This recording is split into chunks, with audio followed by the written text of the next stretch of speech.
Good morning, everybody. It's 10 a.m. Eastern, 9 your time. I'm on the East Coast here, so thank you so much for joining us today. My name is Claudia Zaborski, she, her, and I'm with the Office for Victims of Crime Training and Technical Assistance Center. I wanted to say, first of all, thank you, a big thank you to Emily and her team, Emily Schmidt, who is with the City of Rockford Mayor's Office of Domestic and Community Violence Prevention.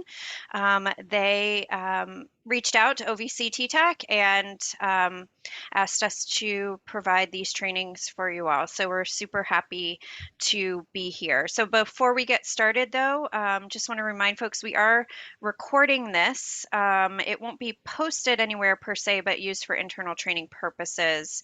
If something like that should change, Emily and the team will let you know.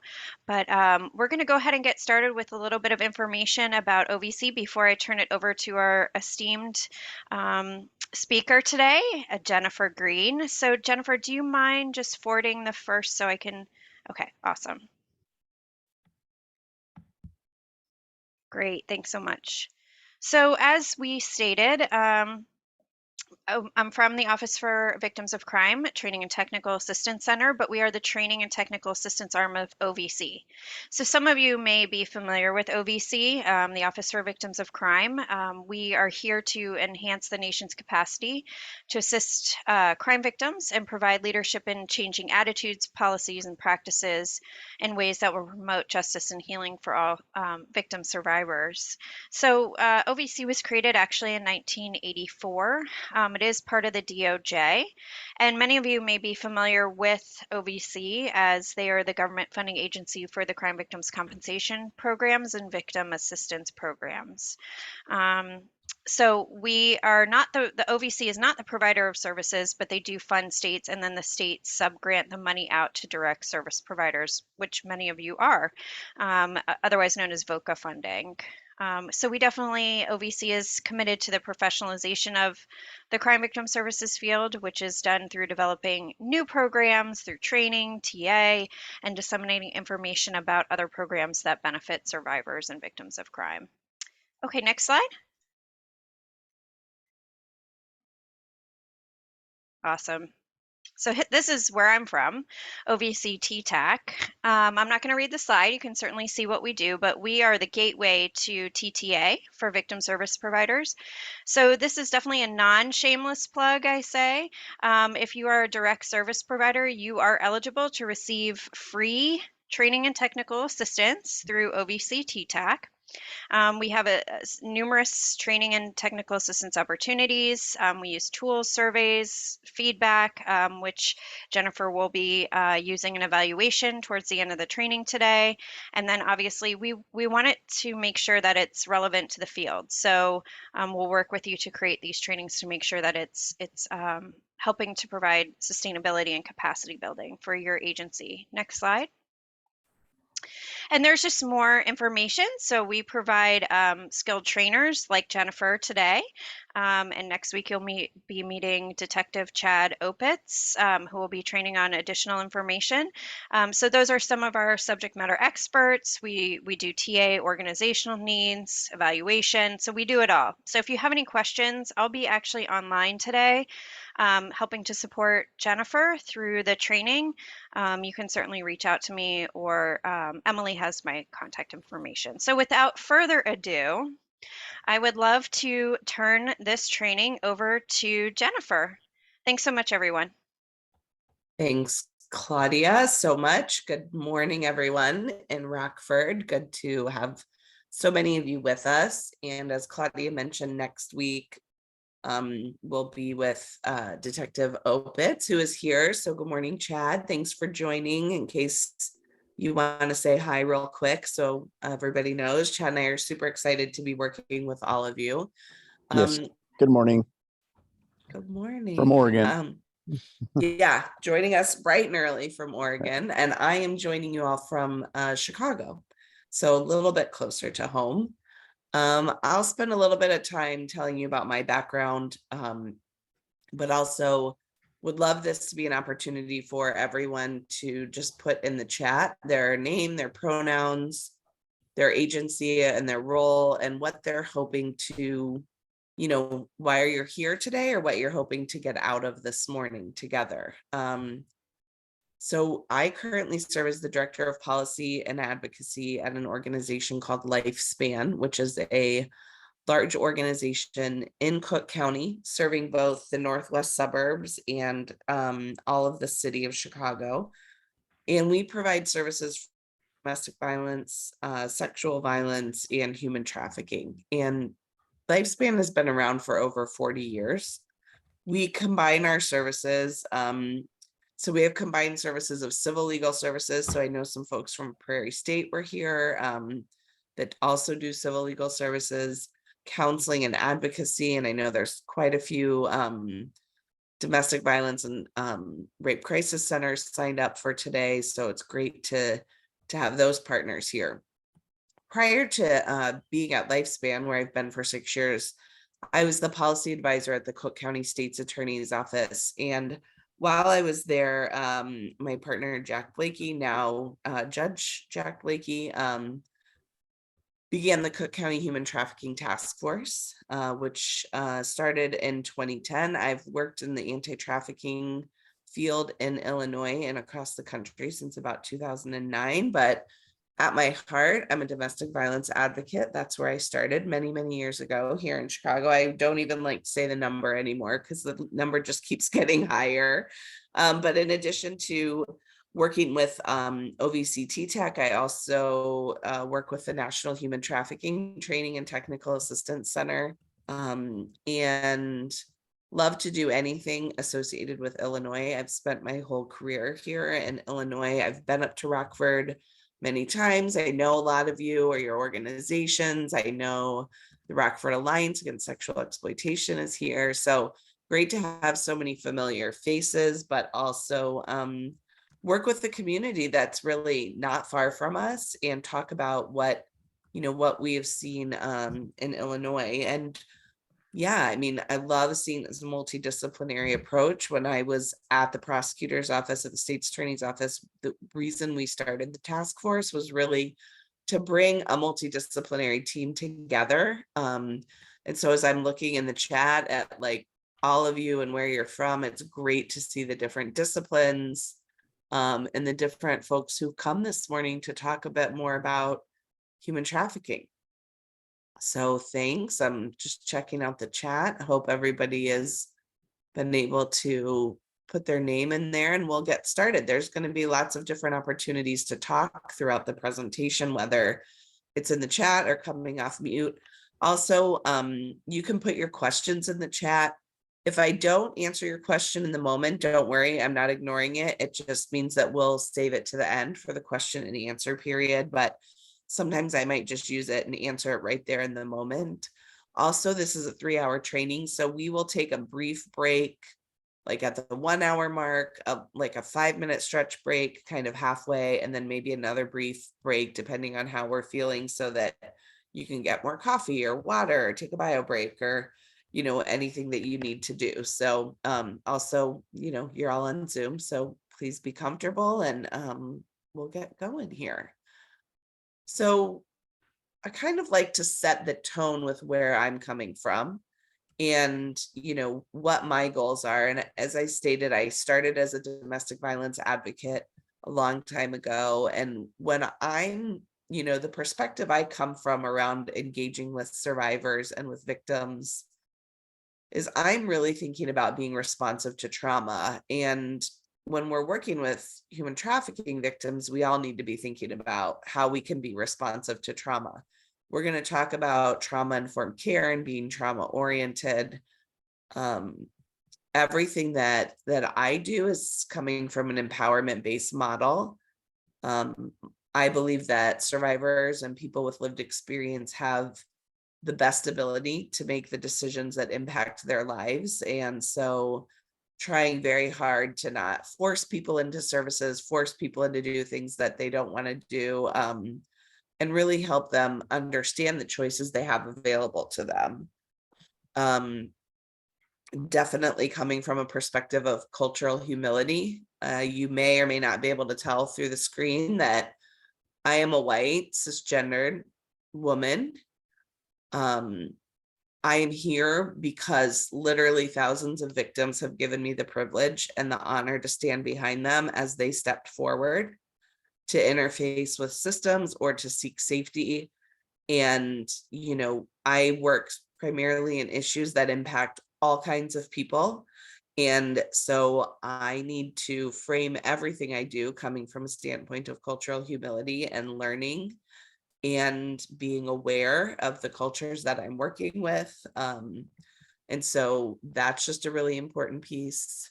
I also just noticed, because it's a new Zoom, that my pronouns are not in my signature and my name where they usually are. So my pronouns are she, her.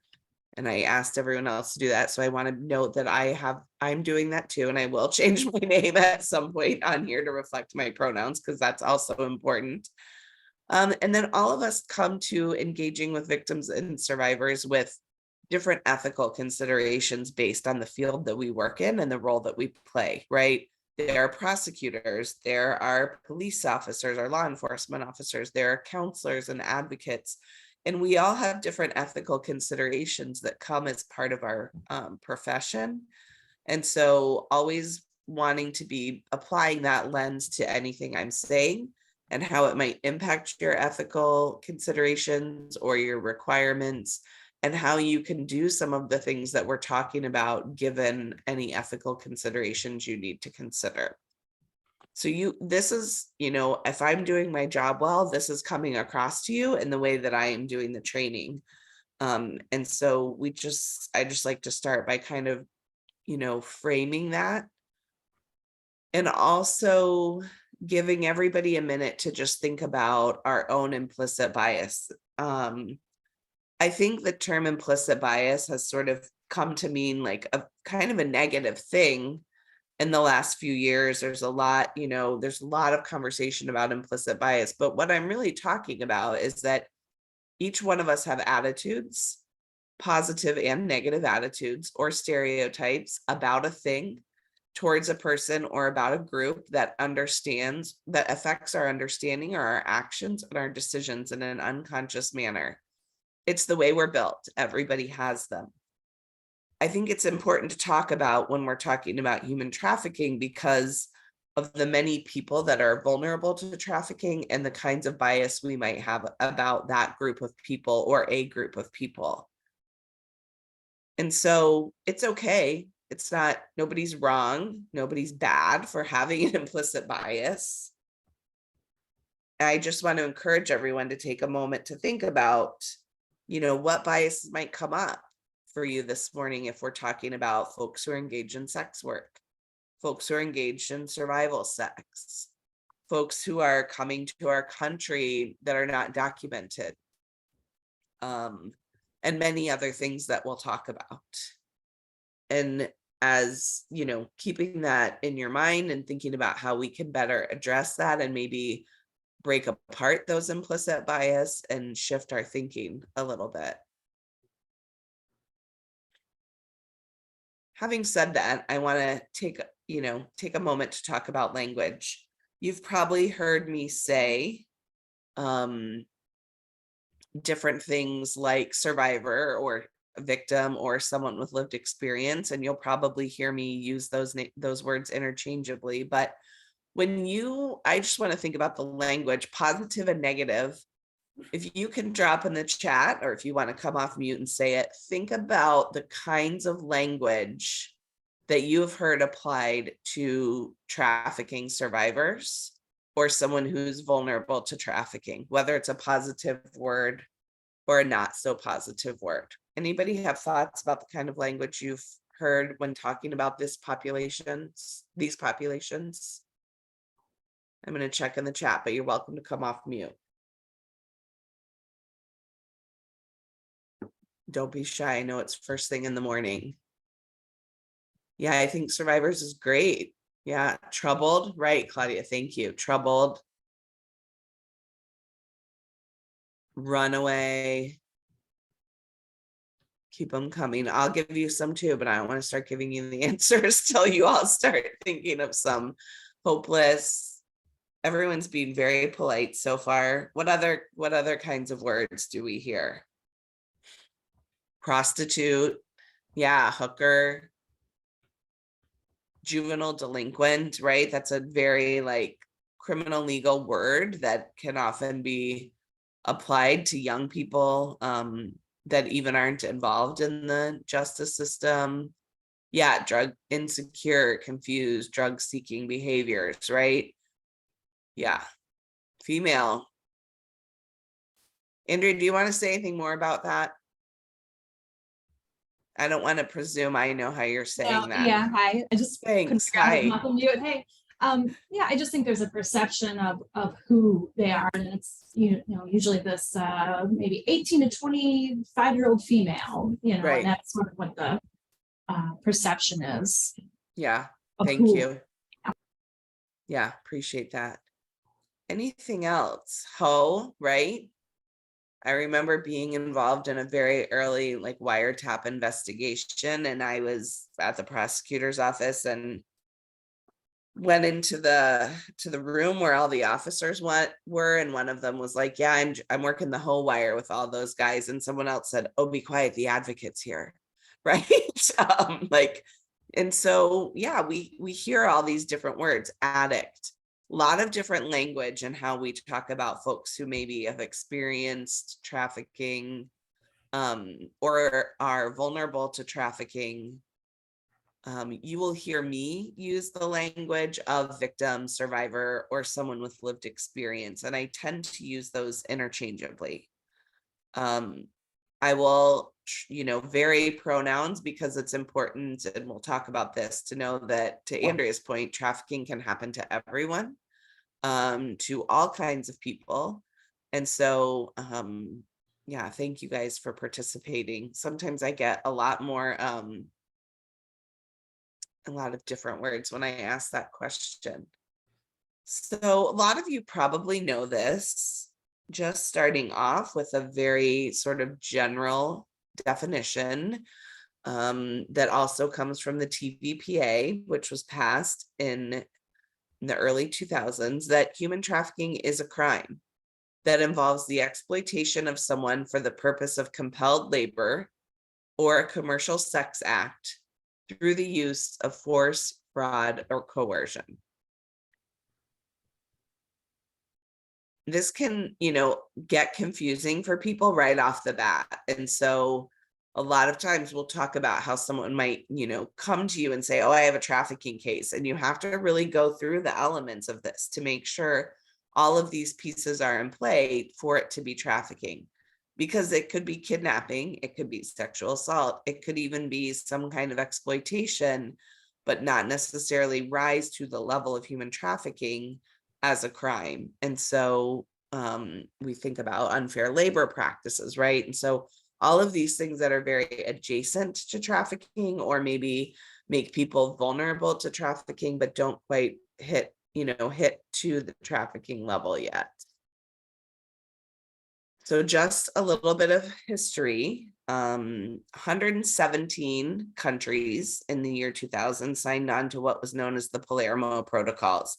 And this was really the first codification of what human trafficking is, an effort to bring together people to work to address, the transnational organized crime that is often known as human trafficking. And the Palermo Protocols really brought together people who were committed to preventing, suppressing, and punishing trafficking in persons, especially women and children.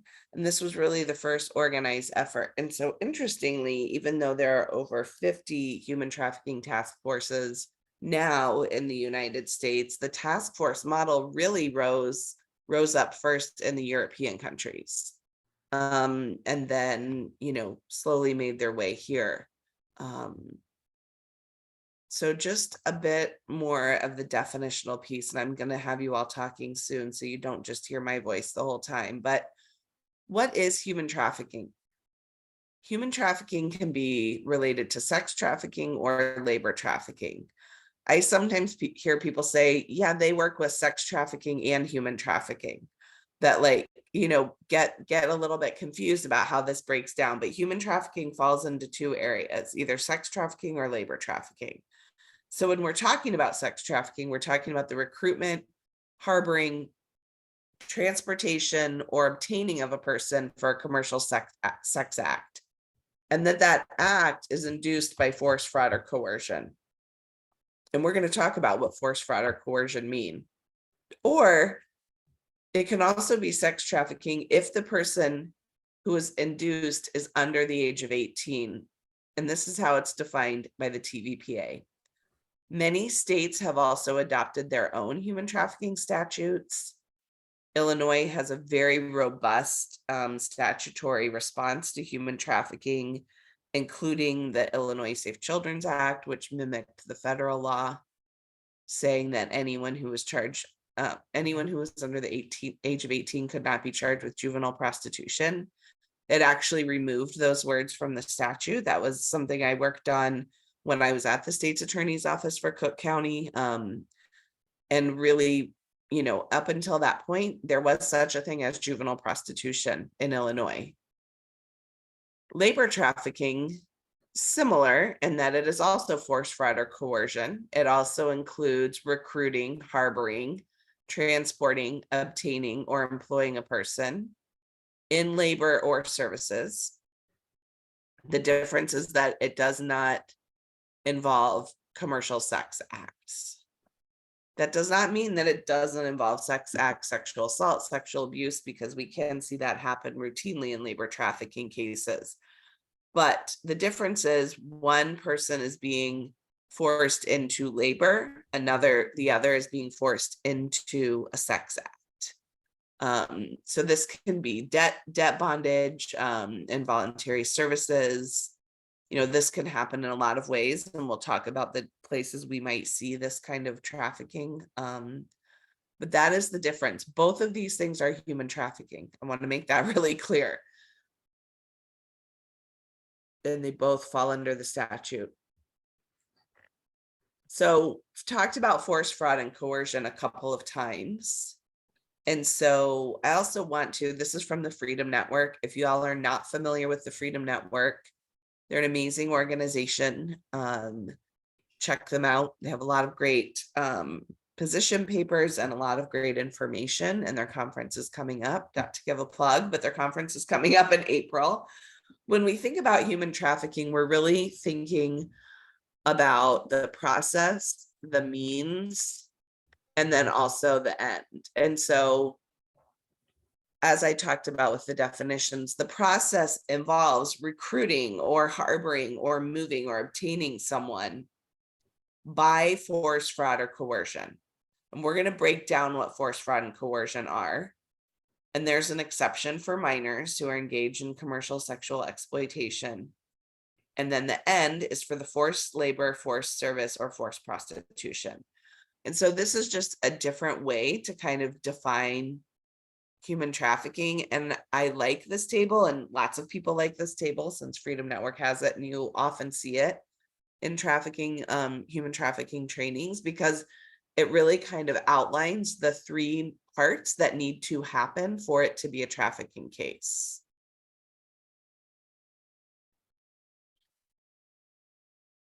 Okay, I want to talk a little bit about the exception for minors. Just like quick show of hands. Is everybody like familiar with our laws and understanding this piece about the exception for minors? I talked about juvenile court.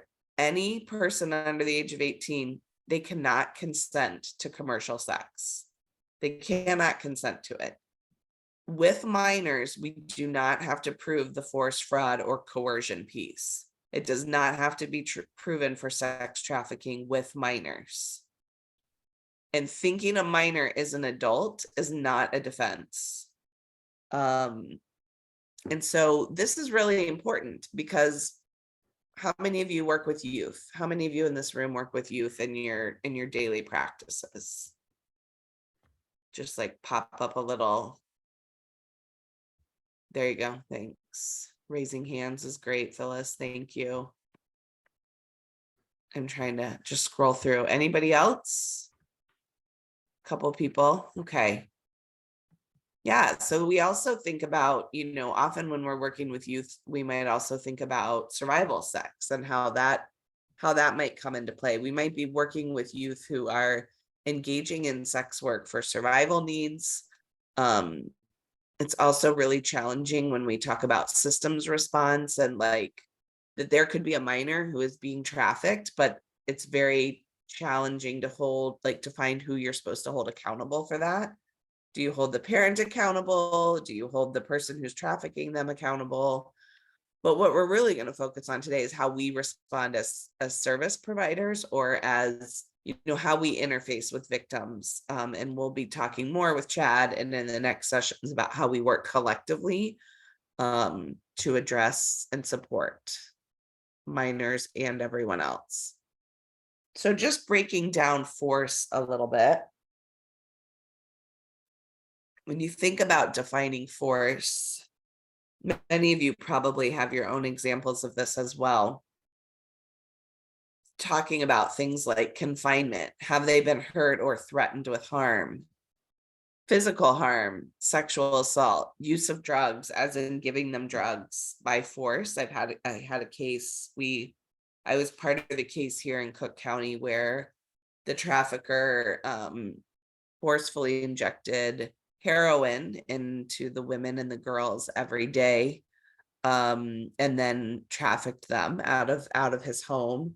And that was a key part of how he was like forcing them, but also a key part of how he was maintaining control. And so, yeah, this is the force piece.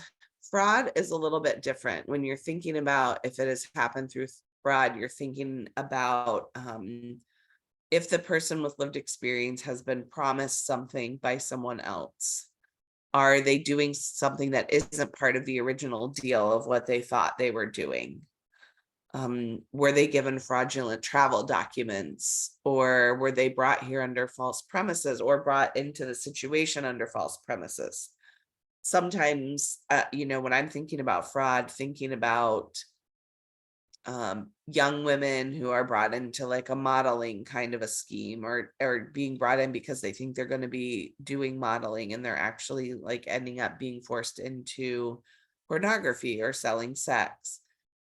Someone who might be brought here to participate in employment, right? Brought from another country on a visa and sponsored, and then their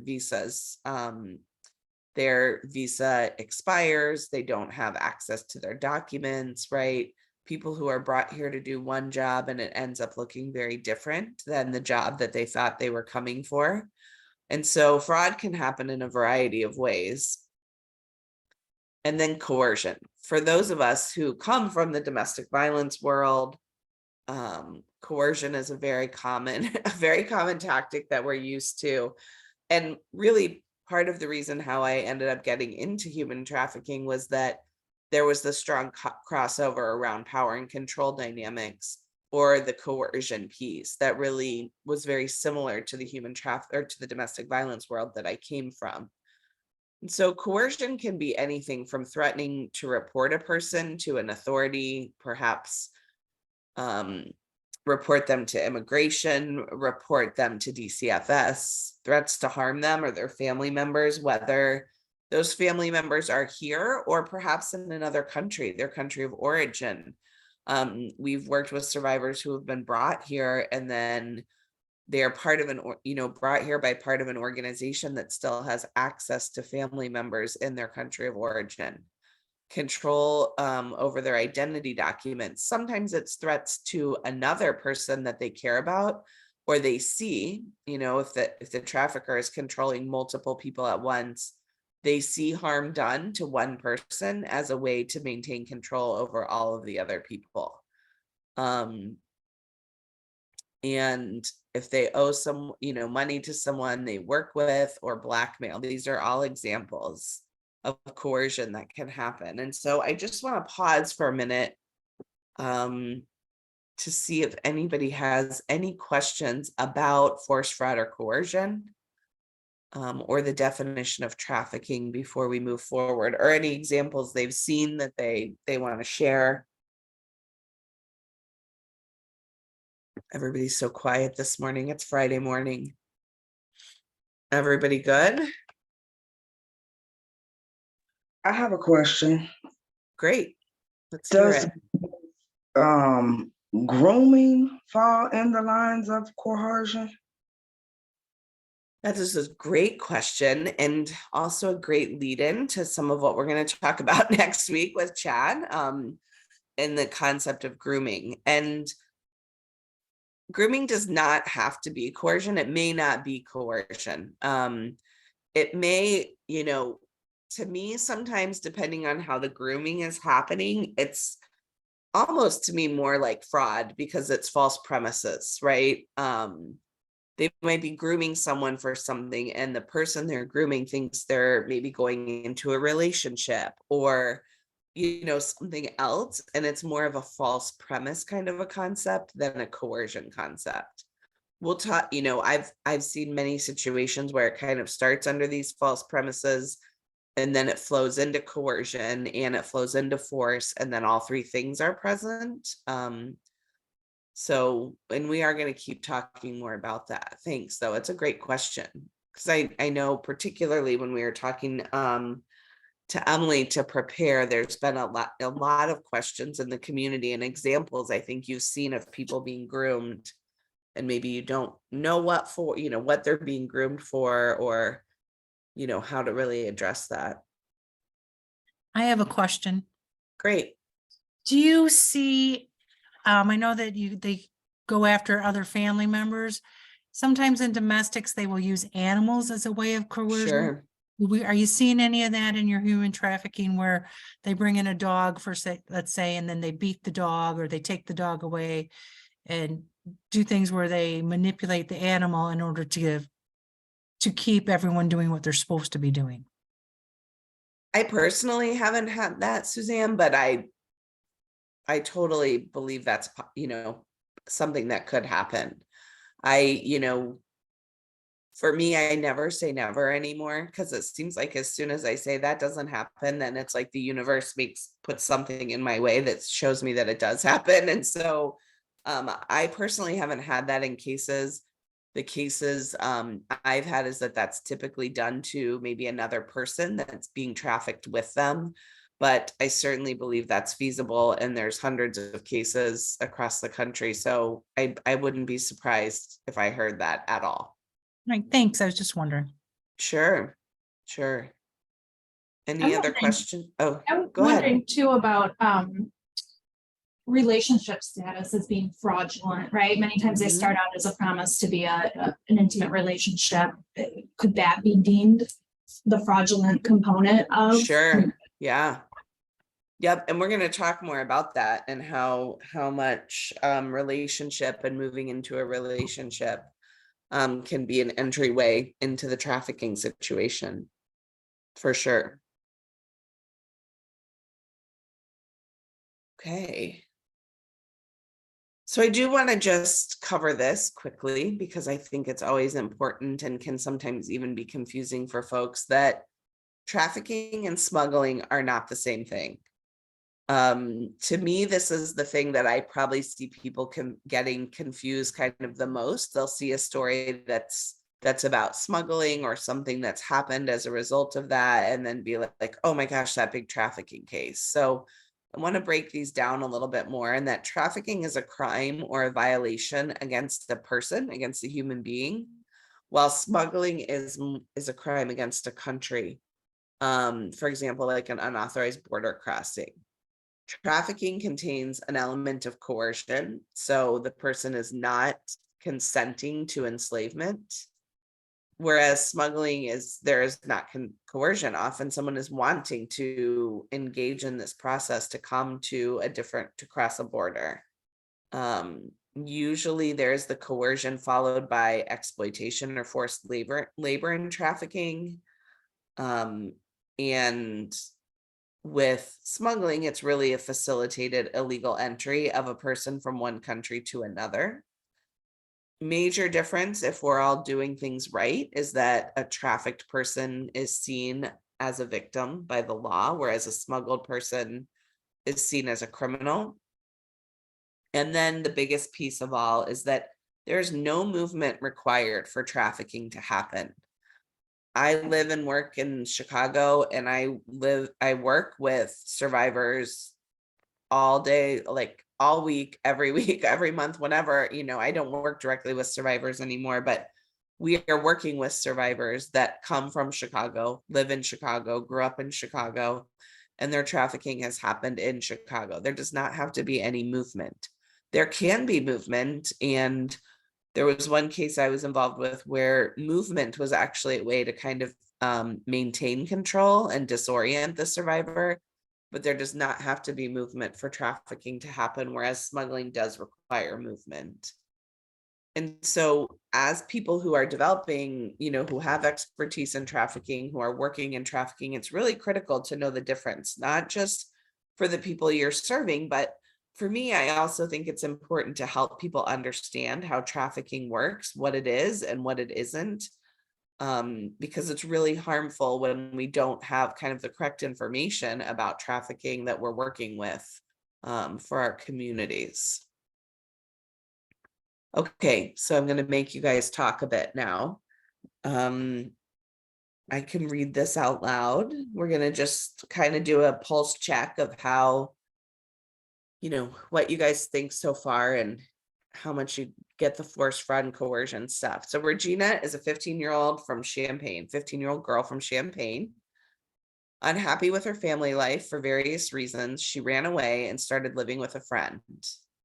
She went to school but hung out with other teens in parks and the local mall during her free time.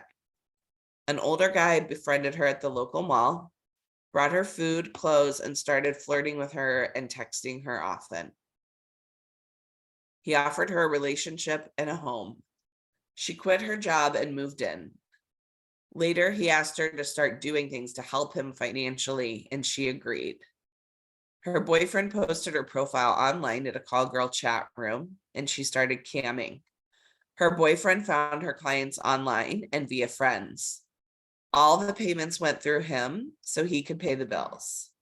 One day, he tells her she needs to do more and invites one of her customers to the house. Is Regina trafficked? Has she experienced trafficking? Yes, no, do you need more information maybe? Yes, I see some yeses popping up in the chat. Okay. All right. Thank you guys for participating. Okay, Lauren. Lauren is 23 and she comes to your office. She tells you that she's been working and going to school, but having a lot of health issues and anxiety, which is making it hard for her to function. She tells you that she takes clonazepam and has been since she was 13. She isn't sure what doctor prescribed it, but her mom began giving it to her. She also relates that since Lauren and her boyfriend broke up, her mom isn't speaking to her and is mad at her. Lauren tells you she lives with her mom, boyfriend, and a younger sister. As you talk to Lauren, she disclosed that her boyfriend is abusive and asking her to do things she didn't like. She told her mom about the abuse, and her mom said, he pays the bills here, so you're just going to have to deal with it. And if you don't, I'll put you out, and your sister can do it. When you ask Lauren what he was asking her to do, she asks you, how many more questions do you have to ask me before you can help me? What do you guys think? Is Lauren trafficked? Do you need more information? What kind of information might you need? Okay, I see a yes. Others? Yeah, coercion. Yeah, coercion from who? Right? What are some things that stick out to you in this scenario, if anything? We're going to talk more about some of these things. Yeah, from mom, boyfriend. What kinds of things? Is there anything that sticks out to you in particular about the coercion from mom? Kicked out if she doesn't comply. Right, the use of clonazepam when she was 13, which she doesn't know if it was a doctor or not. What about Lauren's sister, right? If you don't do it, I'll put you out. Yeah, great, Andrea. If you don't do it, then your little sister can do it. Yeah, thanks, everybody. Great input. So we're going to talk for a minute about who the traffickers are. Some of this you just got through the scenarios that we talked about. And I also want to share that this slide is from Mary Landerholm from Collective Solutions. And a lot of you in Rockford know Mary. Mary has worked in Rockford in the past, especially with the Rockford Alliance Against Sexual Exploitation. She is someone that I've trained with many times over the years. So as we've developed presentations together, we share slides. So I just want to give credit and shout out to Mary. So who are the traffickers? They can be boyfriends. They can be someone who is pretending to be a boyfriend with the goal of trafficking. They could be employers, friends of family. They could be immediate family, as we just saw with Lauren. And they can be complete strangers. So all kinds of people can traffic. That's the important thing to know, right? I think when people first start learning about this issue, or maybe know nothing about this issue, they have a very specific picture in their mind of what human trafficking is. What's the one that you think, I know the one I hear the most, which is Taken, right? Like that movie Taken. I mean, yes, that can be one of the versions. That would be a stranger who's a trafficker. But what we know is that so many other people are trafficked not by strangers. The majority of trafficking cases are not by strangers. I've actually never worked on a case where the trafficker was a stranger. And those kinds of movies, while maybe very entertaining, put out false perceptions. And then that can be dangerous, because when someone is potentially being groomed to be trafficked, they won't even think of that that's what they're looking for. Yeah, immediate family for sure. Okay. So let's talk a little bit about the pathways to entry. We've talked about some of this already. First thing you'll see up here is that I have risk factor or vulnerability. And I put a question mark there for a reason, because I did a presentation a long time ago, and there was some very thoughtful conversation about how we want to talk about risk factors or vulnerabilities, and why there might be a preference to use one word over another. So I always sort of include that question mark. If anybody has a thought on whether they prefer risk factor or vulnerability from perhaps a trauma-informed lens or a practical lens, if you're a mental health practitioner, feel free to share it. I've worked in some communities where they feel that risk factor sort of puts some kind of blame on the survivor, on the person with lived experience. I personally like to talk about it in terms of vulnerabilities, and I think you'll understand why when we go through the presentation, because I think there are a lot of things that make people vulnerable to trafficking, as opposed to risk factors that kind of say they're engaging in something risky. Okay, vulnerability suggests weakness. Thank you for that. I hadn't quite thought about that in that terms, but yeah, and maybe it is when we talk through the different vulnerabilities that exist. Some of that is because of the way recruited. They can be trafficked through family, through seduction or coercion, which is similar to the example we talked about earlier with Regina. Started out as a boyfriend kind of a situation, but perhaps it was really just more of a seduction route that was aiming to do the trafficking all along. They could enter as a result of false advertising, the internet, violence. The other really important piece I want to touch on is recruitment, peer-to-peer recruitment, which is something that we see quite a bit. I don't remember where everybody works who was on the call, but for quite a long period of time, we've seen recruitment that might happen in a group home or from other young people or other people that they know. And part of that is a survival mechanism for the person who's doing the recruiting. It's their own safety and they're being forced to do the recruiting. And so recruitment is a really strong piece of a pathway to entry. So I want to talk a little bit about the vulnerabilities, or what we call risk factors or vulnerabilities, and the part that like everyone plays in what kinds of vulnerabilities impact people and what kind of factors lead into this pathway to entry.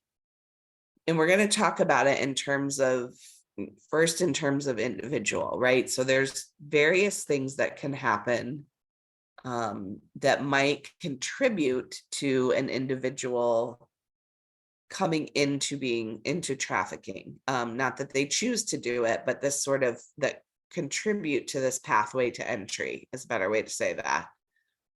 Right. How many of you have heard of the Adverse Childhood Experiences Study, or ACEs? People familiar with that?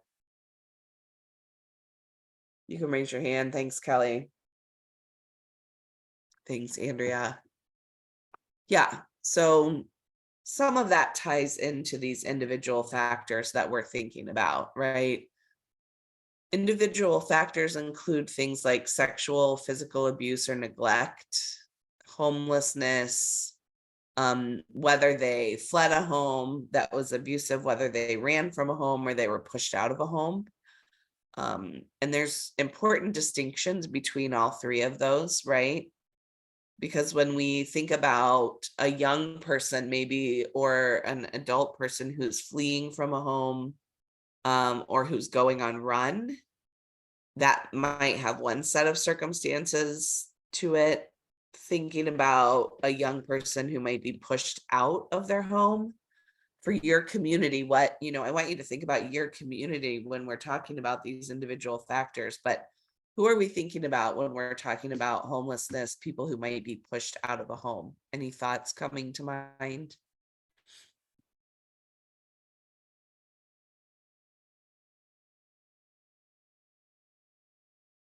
Sorry, I'm opening up the chat. Yeah, coming out, young people, exactly. Young people who might be coming out, LGBTQ youth, right?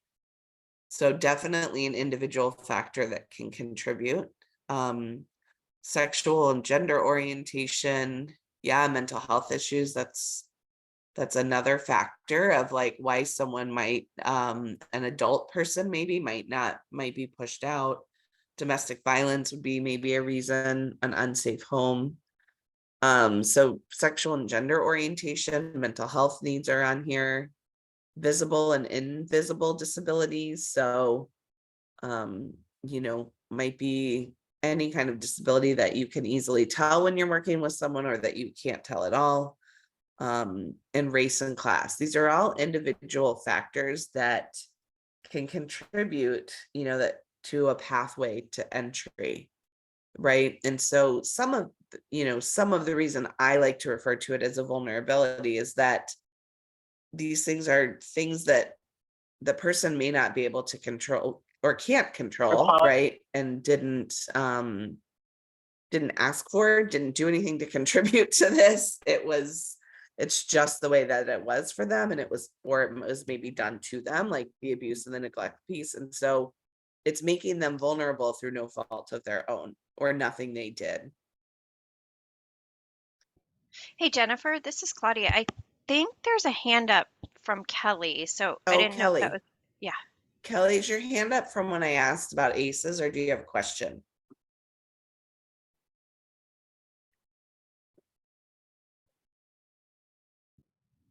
Okay. That's okay. No worries, Kelly. I get it. I do that. I'm infamous for keeping my hand up. So then we want to also talk about environmental factors, right? The other kinds of things from our environment that might be like a push or a pull factor that contributes to the pathway to entry. And that includes things like poverty. And when we're talking about this, definitely want to think about the communities you work in. poverty, street culture, and street economics. What do I mean when I'm talking about street culture or street economics? Do people have thoughts on that? And tell me like what you're thinking in terms of what you might see in Rockford street culture and street economics. Any thoughts? Or do you have street economies that you know of? Do you know what that means? Just trying to, because I don't know Rockford as well. Often when I'm thinking about street economics, I'm thinking about the way things operate in certain communities, right? So there may be a store in somebody's house, a candy store, or someone on the block runs a store out of on their front porch or in their yard, right? In the summertime where you can go get a soda or a snow cone. Could be economics of drug sales. It could be street-based sex work. There might be other kinds of street cultures or economics that are contributing. And so are these the kinds of things that you have in parts of Rockford or parts of your community? Yes, thank you, Deanna. I'm like, who's out there for me? Because I don't know Rockford as well. And Chad and I definitely want to know more about what we can with Rockford. So right, that's an environmental factor that could contribute to putting someone on a pathway to entry. Lack of access to services. When I first started doing domestic violence work in the 90s, thank you, Joanna. That's okay. I didn't have much experience with it myself when I first started, but it will be an important part of the equation to think about when we're talking about like a community effort. So I appreciate you sharing that. And everyone can learn from each other too. Lack of access to services. When I first started doing domestic violence work in the 90s, there was a study that came out that talked about who calls 911 for domestic violence. And particularly in the Black community in Chicago, people were calling 911 because they were calling it because they had no other services. It was a very service poor community that I worked in. They didn't have other resources. And so 911 was often used just as a way to get some kind of help that might be needed because there wasn't accessible places. And so that's a really important part of us working together to build community response, right? You want to make sure that people know where the services are and know how to access the services. If you identify someone who's experienced trafficking, working together helps you better understand that safety net that you have in your community. And we're going to talk about how to build that. Lack of culturally appropriate services can be part of an environmental factor.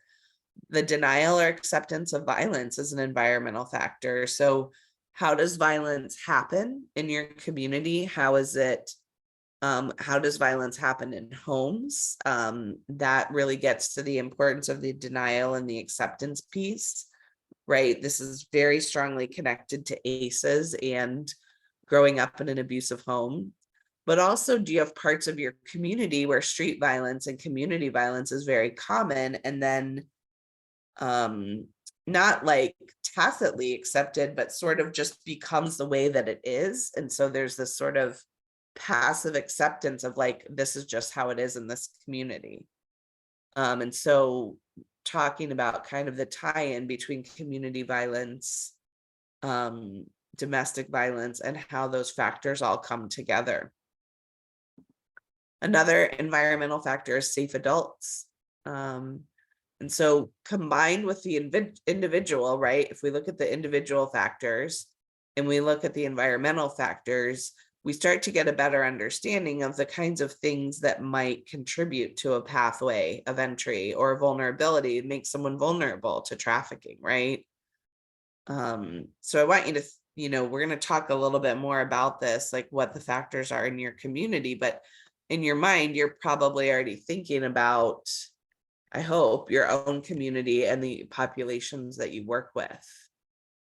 The final piece of this is the social and cultural root causes, right? So things like racism, sexism, misogyny, transphobia, homophobia, sexualization of girls and women, oppression, materialism, right? These are all big picture, part of our cultures, part of our society that contribute to vulnerability, right? And that contribute in some ways to putting someone on a pathway, or could contribute, right? So when you combine all three of these things together, you start thinking about who is the community that you, or who are the people or the small communities in your bigger community that you want to be thinking about, that you want to be paying special attention to, that you want to be talking to, if you're going to have a comprehensive approach to this issue in your community.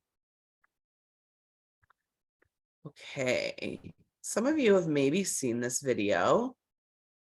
I'm just gonna have to switch up here for a second. I want to play a video. I'm gonna make sure that you all can hear this.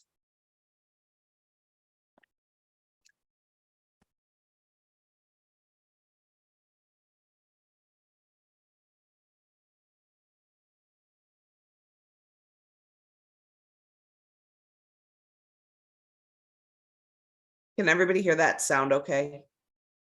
Heather, can you give me a yes? Oh, we actually can't see the video. Did you share yet? Nope, sure Okay. didn't. See, this is why I'm not the best technical person, you all. Hang on one second.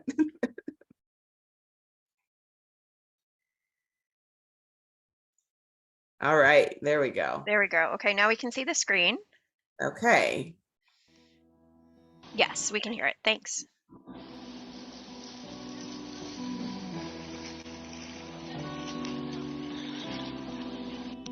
You know, you're 12 years old and you're living with your moms, and your mom's is struggling because she didn't think that life was really going to work out like this for her, and she doesn't have a man around, and the men that are around haven't always been that great. Sexual abuse is becoming kind of normal for you, and you think that other people don't have secrets that are as bad as you, and maybe you've tried to talk to somebody at school and they haven't really heard you, or maybe they just haven't had time to listen to you. And so you're seeing these girls on the videos, and they're so pretty and they're so sexy, and so your way at 12 of escaping into this fantasy world is to think about what it must be like to be one of these girls, and you know that adult men already look at you, and you wonder how you can kind of use that. I was just a child, and that's how I was supposed to live, like a child and like an adult. So one day you're coming out of school and there's a guy outside in a Cadillac, and he's nice looking. I mean, he's got the baseball cap and the jeans and the Timbs, and he tells you how pretty you are, and you know how pretty your hair looks, and it's been a while since anybody even really noticed anything about you. And for the first time, you feel like somebody's really interested in you, because now all of a sudden he's asking you about your dreams and your hopes and where your father's at, and he says that he can be a daddy to you. The people that I shouldn't have depended on, I was depending on for support, for support, for support.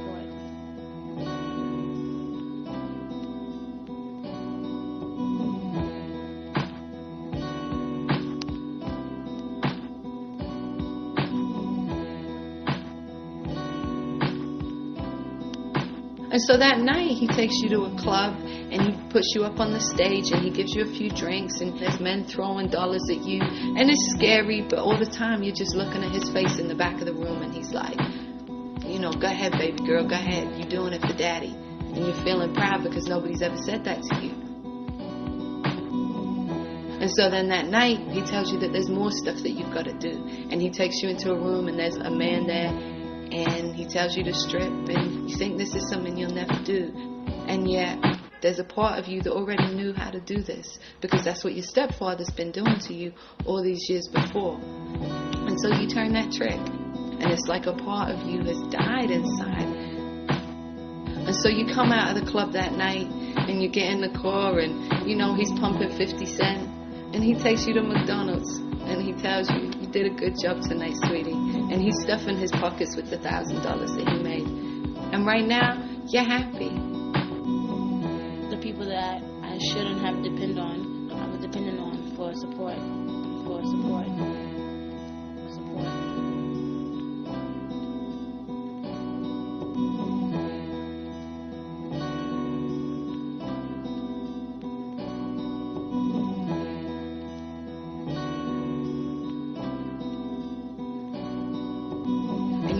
feel like this is the best that it's ever going to get.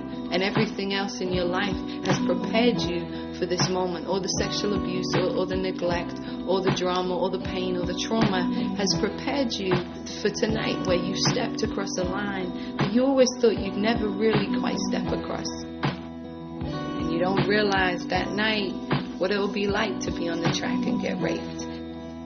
And you don't realize that daddy isn't really going to protect you. You don't realize what it's like to have a gun held to your head that night. You don't realize what it's going to be like when you catch your first STD. You don't realize what it's going to be like when you first come home and daddy beats you for the first time because you didn't make enough money. You don't know what it's going to be like to have cops offer to trade sex with you in exchange for not being arrested. And then sometimes you'll do that and they'll still lock you up anyway. You don't know what it's like to sit up in jail and know that you just made $1,500 for your pimp last night, but he won't come down and put $200 bail on just to get you out a few days early. You don't know what it's like to walk down the street at 6 o'clock in the morning when you're just getting off work and people are starting their day and they see you and they know what you do and they look at you in a way that you just don't feel like you belong in that world anymore. And you don't know what it's like to feel like you've lost part of yourself along the way and to feel like you'll never leave. And no matter how many times you try to leave, he'll always find you and catch you. But that night, all you care about is the fact you're riding in a Cadillac and you're eating McDonald's and you're listening to 50 and you got this one man who you really think loves you sitting right by your side.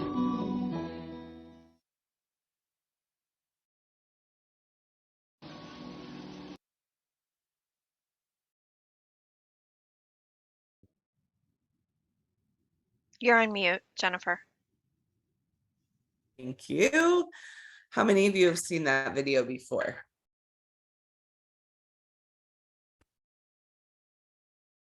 Just a couple people. It's old. It's an old video. You could probably tell. The woman talking in that video is Rachel Lloyd. She's a survivor, and she founded the GEMS program in New York. It's an amazing program. She is an amazing human, amazing friend.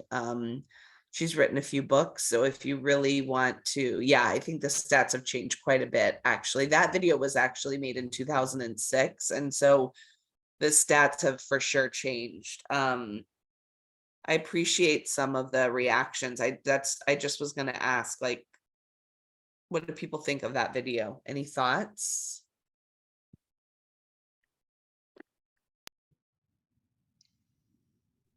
Jennifer, do you want me to post the GEMS information? Sure, that would be Okay. great. And if you want to really read an amazing book by Rachel Lloyd, her name is Rachel Lloyd. She wrote a book called Girls Like Us. That's a really great look from a lot of survivors' perspectives. But what do you all think of that? I see someone said very powerful. Go ahead, Deanna. Sure. I didn't want to try to like chat it all out. I get it. Well, I think it's a lot to unpack. For one, it's, really powerful, like everyone said. I think kind of the word I keep landing on is sad for a lot of reasons. I think it speaks a lot about what society views for women and girls, that we're so desperate for someone to love us, that you seek out that kind of attention and protection, that you'll do so much for that. Yeah, and I think those are all really valid points. Kind of where I landed on that. Yeah, I appreciate you sharing that. Thank you. Kind of I always tell people I always just want to put kids in a bubble. Just want to put all the kids in a bubble. Just protect them all. Yeah. Thank you. Anybody else want to share anything? I'm going to reshare my PowerPoint while we're talking. Ideally, that, kind of demonstrated what we have been talking about. Can you all share? No, you can't. Can you all see my screen? No, we can't see the screen. Okay, hold on one second. Sure. Let's do this again. Okay. Yep. Better? Okay. Yep, There, just move it to the power. Yep, there you go. there we go. All right. Okay, let me look at this chat real quick. Yeah, sexual abuse is definitely a possibility. I mean, it definitely can be a factor, particularly with sex trafficking. Maybe not with labor trafficking as much, although we have certainly seen a crossover. Thank you for the share about the Facebook page. But ideally, this sort of brings together a lot of what we've talked about to this point: the force, the fraud, the coercion, right? You heard Rachel talk about kind of all of those things, what trafficking looks like. That's one example of what of how the vulnerabilities could play into contribute to a pathway to entry. That's also just one example of how trafficking might work. That was a very specific example of sex trafficking of a cisgender hetero woman and girl, right? And so we're going to also talk about lots of other examples. But it is 10 o'clock, so it's a little after 10.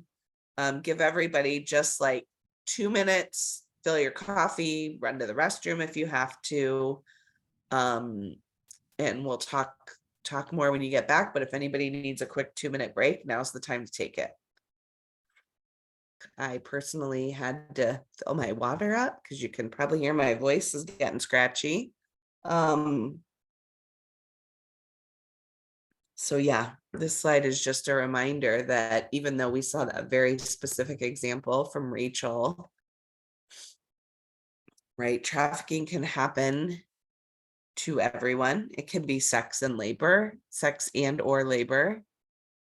Can happen to both female identified, and male identified folks, adults and minors. And so when you think about your role and how you interface with the folks that you serve, right, this really can encompass anyone walking through our door.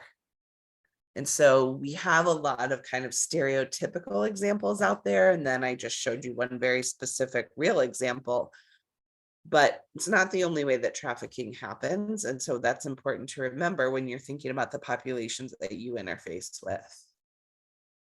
We talked about vulnerabilities, and I'm going to make you guys talk a little bit now, right? Talked about individual, environmental, and social like root causes of vulnerabilities. For Chad and I, who are going to be working with you, I would love to take a couple of minutes for all of you to, now that we've covered the kind of basics of it, talk to me about what are the vulnerabilities in your communities, your community that you come from. Tell me more about some of the vulnerabilities that we talked about, or what you're seeing. Tell us about your community. You can come off mute, you can put it in the chat.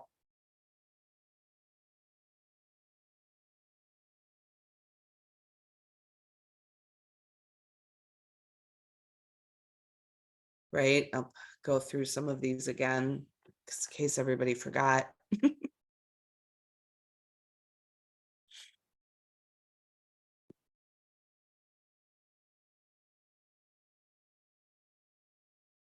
Thank you, Claudia. Well, we definitely can talk about COVID and how that is for sure amplified every vulnerability that exists. What about some of these like root causes in your community? What about the environmental factors? Tell me what you're seeing in the folks that you serve.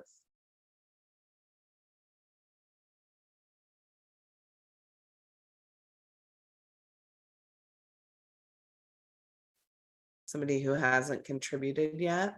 Hey, this is Megan. Mm-hmm. I manage the drop-in center for race Great. currently, and I mean, I could probably list a lot of factors, but two that I feel, that I see that are really affecting survivors that utilize our drop-in center are like safe housing. They're not able to get safe housing, which makes them very vulnerable to being trafficked or unable to get out of that life if they want to.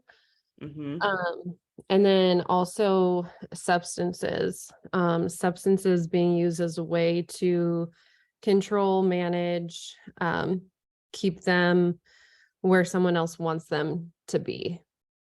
Okay. Thank you very much for sharing. So yeah, thank you for that, because that also helps us to think about what other people need to be at the table, maybe when we're talking about addressing this community-wide.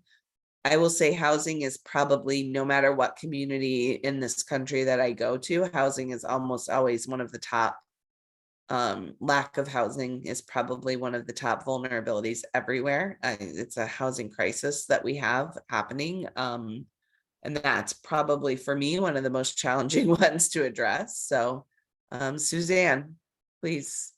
I worked in Lake County and now I work in Rockford, and I ran drug court, and I've helped out drug court here. And most of, if not all of our drug court clients, and mainly females, have been prostituted out because of drugs. And so it's a big thing up in the Northern County to use drugs as a way of luring them in and keeping them in. Okay. Thank you. So that's vulnerability that we need to be thinking about how we address it and what kinds of partnerships, right? What else?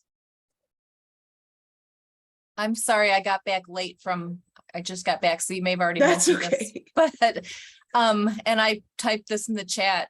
I'm a forensic interviewer at a children's advocacy center, so sexual abuse is obviously our main clientele, and to me that seems like the ultimate vulnerability. Definitely. I mean, it's definitely a vulnerability.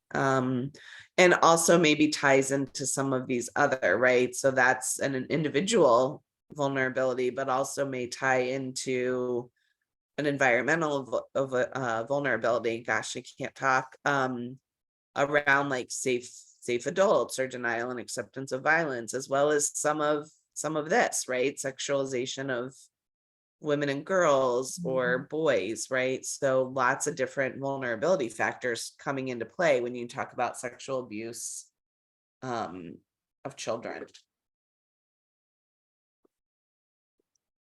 What else? I mean, is there, I see Claudia had immigration status. Is there community violence? Is there, what are you seeing in the people that you serve?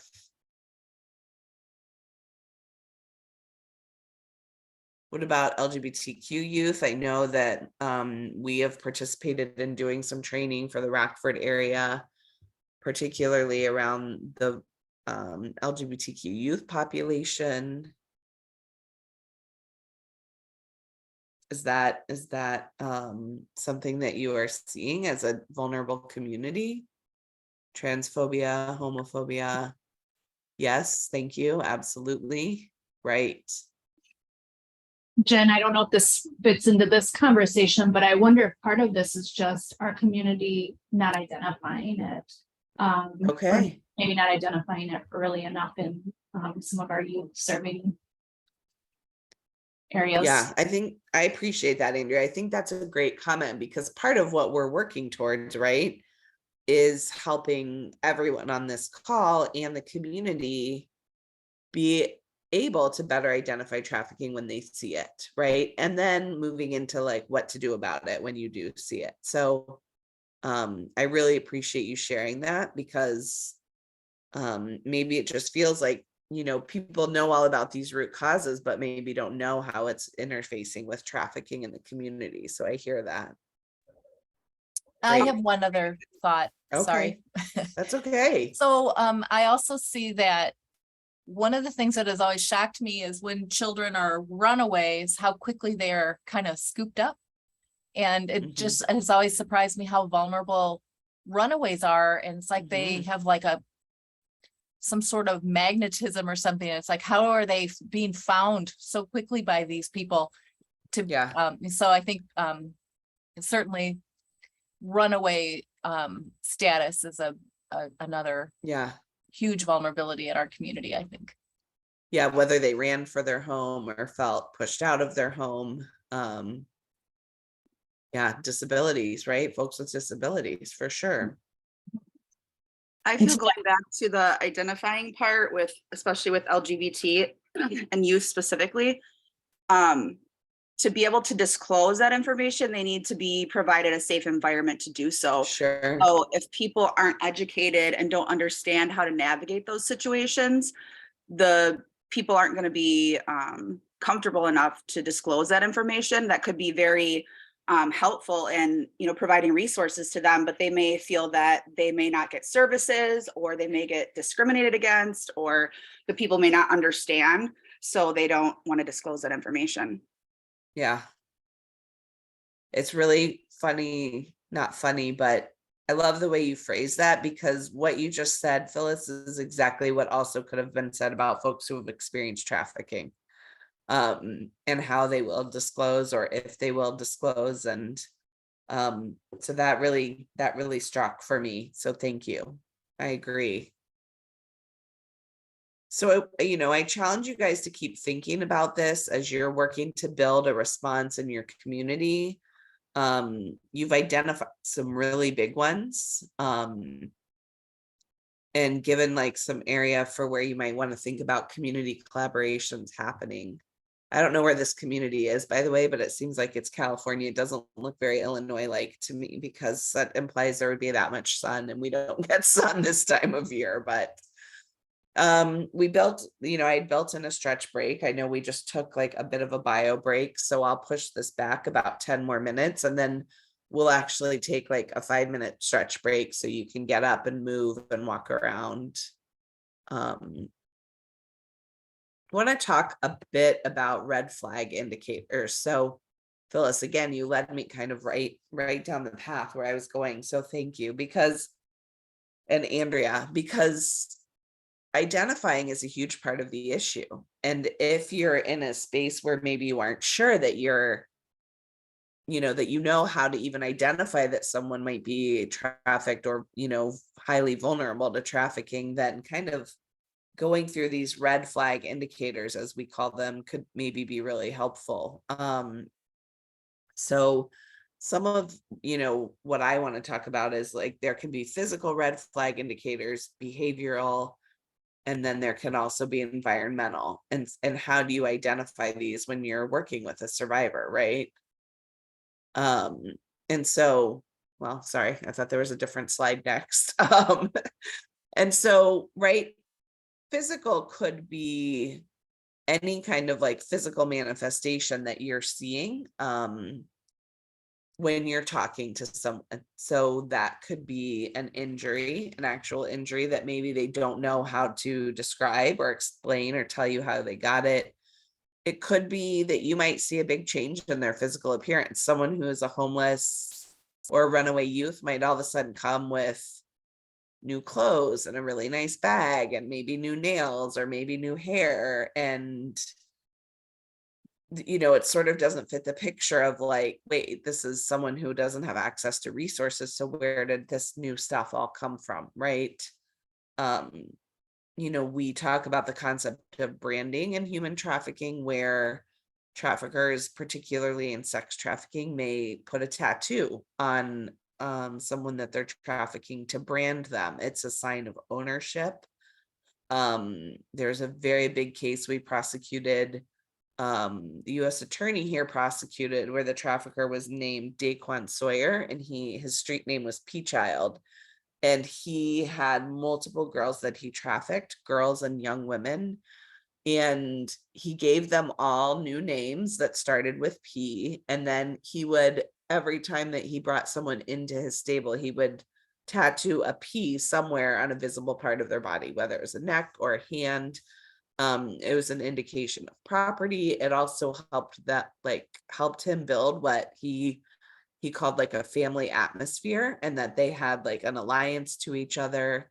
And so tattooing and branding might be something you might notice a new tattoo. I've worked with survivors who've had large like names tattooed across their chest. So that can be a very like a very visible physical indicator. There could be behavioral indicators. Yeah, great. Thanks, Chad. I love that. So you can see more of that when Chad talks next week.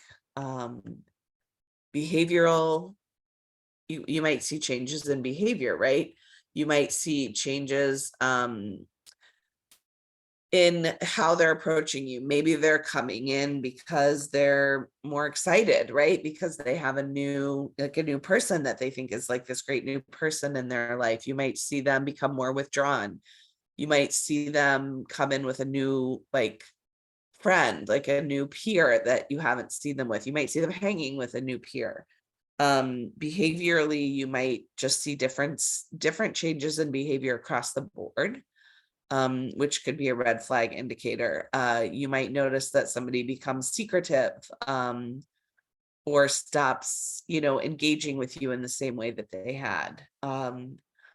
And same with emotional, right? You might notice either an uplift in mood or a downlift in mood, more crying, more withdrawn, maybe, a change in like their living environment or their status. You may notice that someone doesn't want to answer your questions the way that they used to. And we have a whole list of red flag indicators. I didn't want to just put like lists and lists up here. But I will send a list as a follow-up so that everybody has kind of a more broad list. And you'll hear more about red flag indicators, like Chad said, when he talks, and different ways to identify or realize that someone might be being trafficked. And so, I thought maybe we could just talk for a minute about any red flags that you've seen in your work or that you've come across in your day-to-day work. Okay, Carla, you said unbalance. Can you say more about what that means? Can you describe that for me, if you don't mind coming off mute, if it's easier? Hello. Hi. What I mean by behavior unbalanced, like all over the place, doing different things, just can't stay focused on one thing. They just always changing their mind about different things. Great. Thank you. You're welcome. Can others think of red flags? Sometimes we see this in teen dating violence too, but all of a sudden somebody that you're working with is very tied to their phone, right? Have to respond right away or need to have their phone accessible. It tells you they can't sit through like a conversation with you. Like, I have to check my phone. You might see someone new waiting for them outside of the office. What other things do you think you maybe have seen in your work in hindsight with everything we've talked about already this morning? Anything coming up for you that you're like looking at in a different way than you looked at before with the people you work with? This is Christina, and I know that when I was doing CPS in Nebraska, we were involved in some of the sex trafficking with some of our youth. And we noticed that, there was a lot of the running away from their placements, and they would be in all kinds of different towns, all kinds of, glorious hotels, extravagant vacations. And then, and that was part of the grooming process that was going on, which then, of course, led to the sex trafficking. Yeah, for sure. Starting to see things that don't match their financial means, right? Right. Yeah. Anybody else? Injuries? What about injuries? Sometimes you might see someone with a new injury that could be indicative of maybe like labor that they're doing or an injury that was done to them as a punishment. Injuries that they can't explain or they won't tell you, like you feel like they're not really telling you. Any other red flags? They could talk about sexually transmitted diseases. Great one. Yeah, absolutely.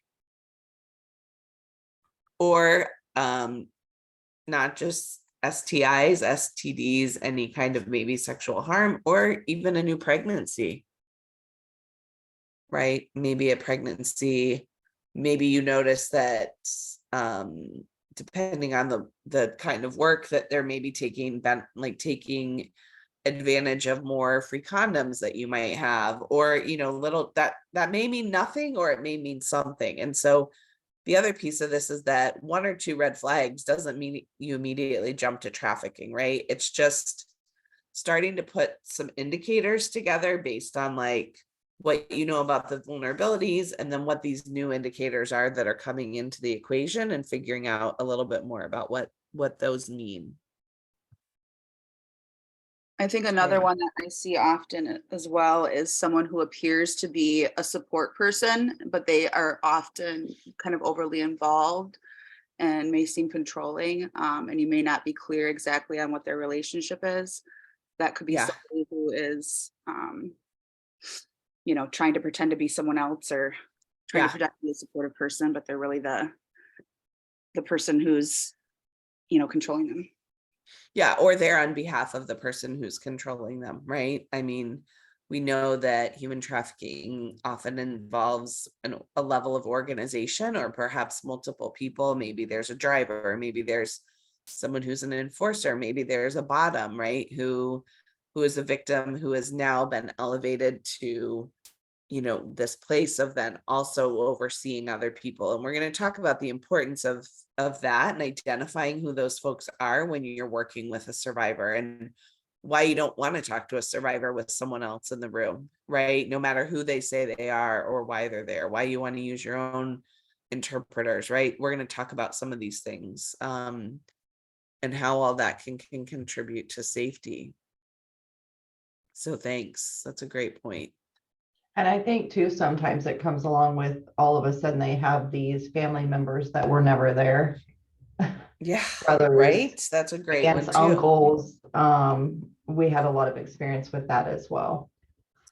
Yeah, I've had some experience here with like groups of young folks who, and by young, I mean under the age of 18 or right at 18, 19, who are homeless, who kind of stick together in a teamwork. And then they have this older adult, this kind of like mom figure or a dad figure, aunt or uncle, who is like facilitating the sex work, maybe not engaging in like fraud, or I mean, not engaging in like force, but like doing this kind of facilitating role, and like being a bit of a protector, and kind of building this family situation.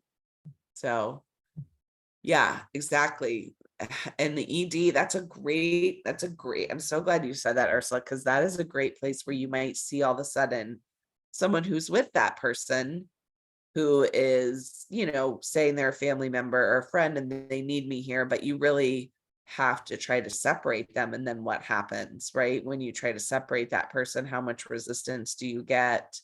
We know, I mean, I'm so glad you brought this up, because I'll say this later, but we know one of the main points of intervention for a trafficking survivor is a health-based organization, because many trafficking survivors are able to, even if they may not be able to access other services, are often able to access medical care, because either they have an injury, an STI, or something that's got to be fixed in order for the money to keep coming in. I mean, there's not any better way to say it, is that if they are injured in the course of the trafficking, if they have an STI, the trafficker needs that injury to, ideally be healed to keep them working. And so thank you, because as a medical provider, you have a very unique position to like look for these red flags.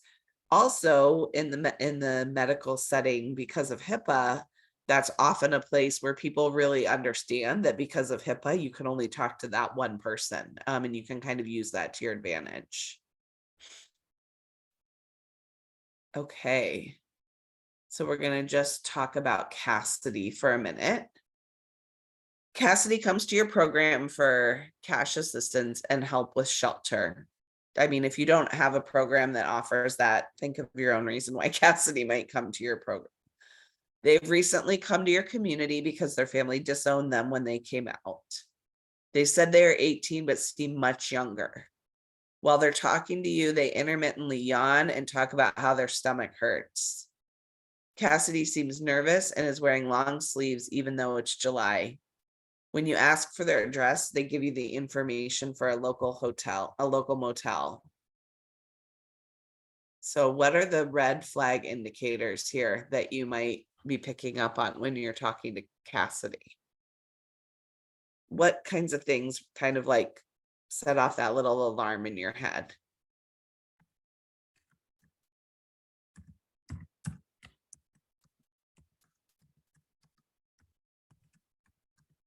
Yeah, long sleeves in July. All of it. I like that. Long sleeves in July, right? Clothing. What could that mean? What could the clothing mean? Wearing the long sleeves in July. What does that raise for people? Local motel, age. What is the long? Yeah, branding or other injuries, scars, cuts, self-harm. Yeah, and great, you guys. That's like you're firing it all off. What other things besides the long sleeves? Other thoughts about red flags that come out at you? The age, right? Doesn't look. Yeah, Carla, the stomach hurting. Why is the stomach hurting? What could that be about? Yeah, the local motel. What about, say more about the stomach hurting? If that's a red flag for you, why do you think that might be? Pregnancy, right? Could be stress. Could be poor diet. Yeah, Joanna, poor nutrition, yawning. Yeah, a lot of yawning might mean there was no sleep the night before. Anxiety, great. Yes. Okay. Good job, you guys. You're nailing them. Let's talk about Alexa. Oops, going too far. See, drug use. Okay. Alexa comes to your program after recently coming to your community. She tells you she's from Central America and came to your community to work for a local businessman and his family. Her pay was to be $700 a week plus housing and days off. Since she has been here, Alexa hasn't had a day off and is only at your office while the children are at school. She saw your organization walking to the store. She also tells you that she wants to relocate, but doesn't know where her papers are because the businessman took them for safekeeping. As you talk with Alexa, you notice she has bruises along her arms and legs. When you inquire, she begins to cry.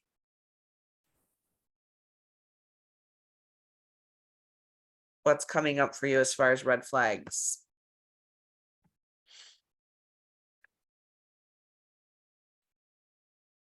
Yeah, no days off, doesn't know where her papers are. From another country, overworked, injuries, no papers, no money. Yeah, great. Yep. Yeah, she's only there while the kids are at school. Yeah, starts crying when you ask her questions. Exactly. All right, everybody. Great work. Okay, so we're going to go to, before we move into what makes human trafficking so hard to identify, let's take a 5-minute stretch break, get up, move around. This is heavy stuff. So I also want to encourage that even though it's comfortable to sit at the desk or wherever you're sitting, get up and move around for a few minutes. We're taking in a lot of information, client examples. And so let's do like a 5-minute stretch self-care break and come back at 10:40. Hope you guys at least like stood up, moved around, got more coffee or tea or water. We are in the home stretch here. So we'll keep moving through this. Want to talk a bit more about what makes human trafficking so hard to identify, right? We've talked a little bit about this, and the red flag indicators are a huge piece of this, but sometimes the individual that we're supporting also, has factors related that make it tricky to identify.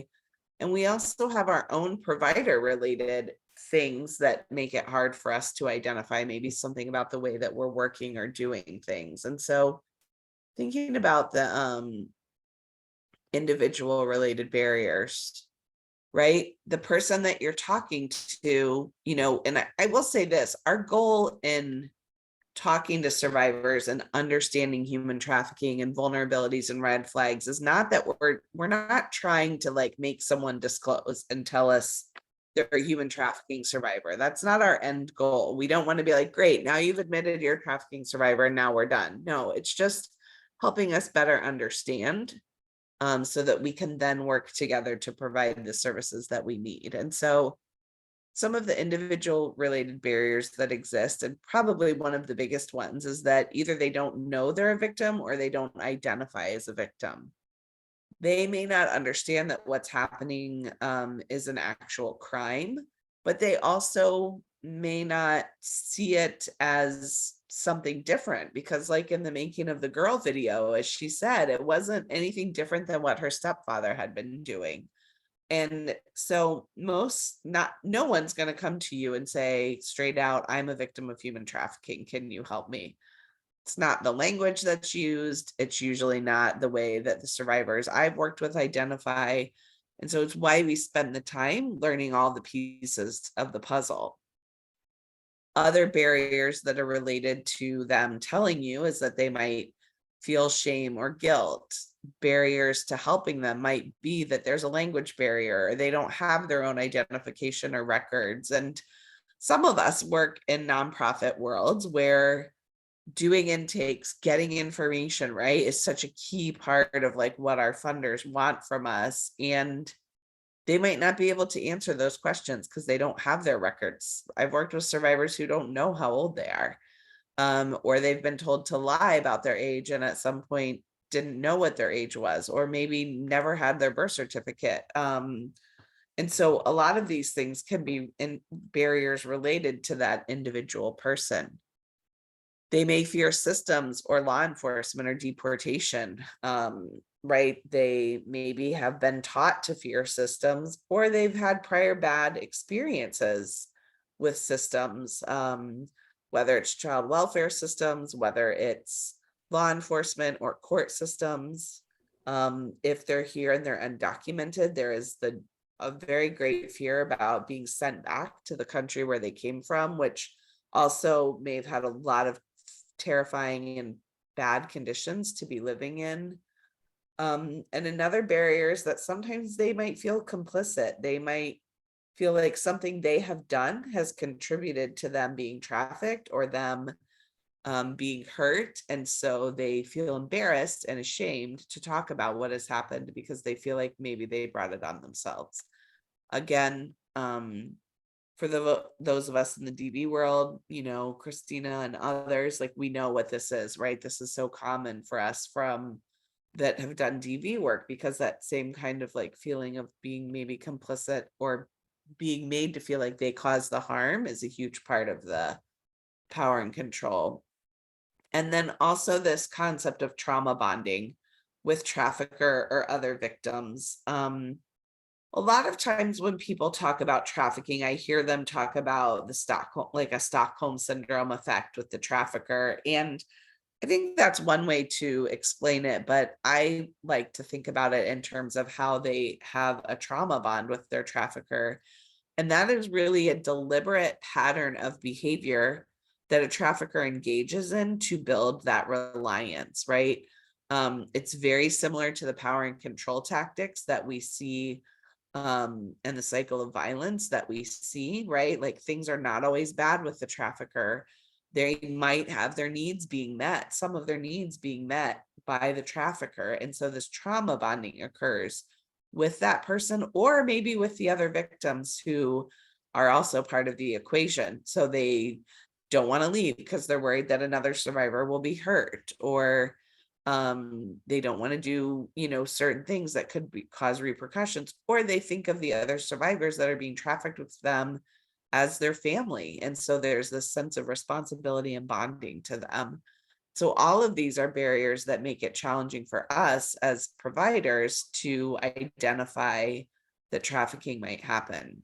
I think there are also things from a provider perspective for all of us on this call, right, that bring barriers into play about why we might not get to the root of what's happening and really start talking to someone. And someone mentioned this earlier, the first one, that there may be a lack of knowledge about human trafficking and what it even is.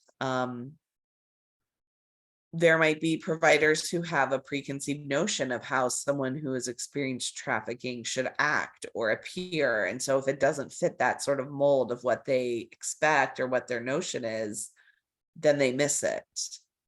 A lot of providers who don't receive trauma-informed care training or trauma-oriented training, they might not believe it's their role to get involved. You know, there might be some discipline or profession that feels like, I don't really see trafficking survivors, I don't really need to worry about it. Perhaps an inadequate understanding of the state, federal, or tribal laws that apply to the area that you're working in. Also, I mean, one of the things that I'm always really mindful of when I'm talking to people about using screening tools, or if people are implementing screening tools, or also when we're talking about working in industries that require us to do a lot of things to make someone a client, that we don't get overly concerned about sort of checking off these boxes that we have to check off in our daily profession without seeing the whole situation that's in front of us, right? Sometimes you have to complete an intake, or you have to get certain information, and you might be so busy trying to get that information that you don't see the bigger picture that's happening. And so both of these things are huge challenges that every community has to think about when building a response to trafficking, and every organization has to think about. And then us as helpers, as helping professions, or people who are going to come into contact, have to think about. Any questions about any of that? I mean, the second piece of that is really kind of understanding the mindset, or what might be the mindset. I don't want to imply that every person with lived experience has the same mindset at all, because they don't. But some of the things to think about when you're working with a survivor is where they're coming from. And we talked about that fear of systems. They might lack autonomy. They may have a half an hour to come into your office, if they're allowed to come at all, right? They don't have freedom to move around and do things. You might say, yeah, you can go to this food pantry, but they can't. They may have a dependence on the person who is trafficking them for survival. Or because they have a complex relationship with them and they care about them, or they think that this person actually treats them better than the other people they've experienced in their life, their home of origin, their country of origin. Even though it's bad, it could be worse. I've had survivors say that to me. It's bad, but it could be worse. Trust me, I've had worse. And also, it's not easily understood where or how to seek help. It's not comfortable to walk in and say, this is what's happening to me, because there's so much shame and fear that could come into play that you don't even know where to go. And if you do find a place to go, how to go about getting the help you need or talking about it. So this is what a bit of like, what is a challenging point to talk to survivors. And when we constantly keep in our mind that our goal is not trying to just get them to disclose to us, our goal is to try to support them. And in supporting them in a trauma-informed way and understanding where they're coming from, you're going to have a much better likelihood of having them be open about the entire situation they're experiencing. Right? As a DV provider for a lot of years, the first question I'm always asked is, why don't they just leave, right? I don't get asked that as much about folks who've experienced human trafficking, because I think maybe they aren't seen as so complicit, but there are so many barriers to exiting, to leaving the life, or to exiting the life if they're even allowed to, right?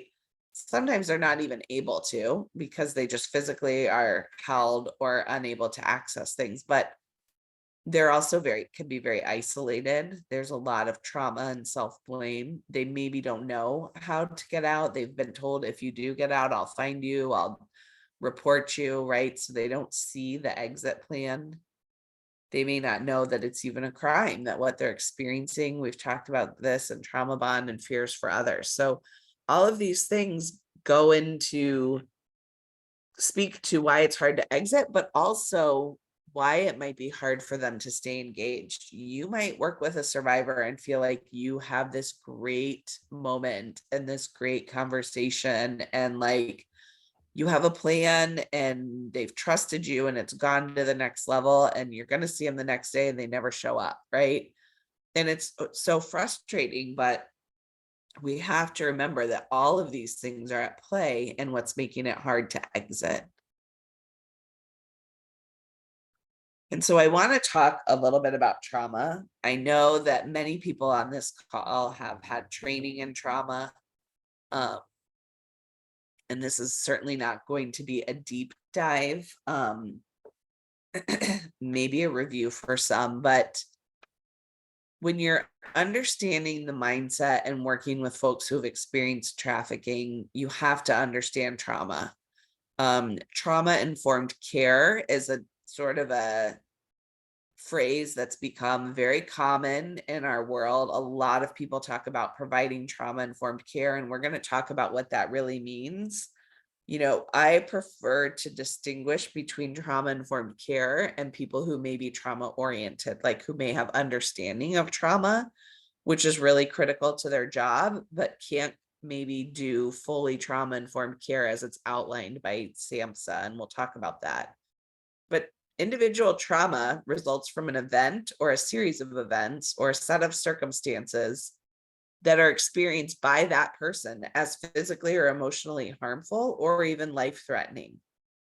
And that experience has lasting adverse effects on their functioning, on their mental, physical, social, emotional, and spiritual well-being.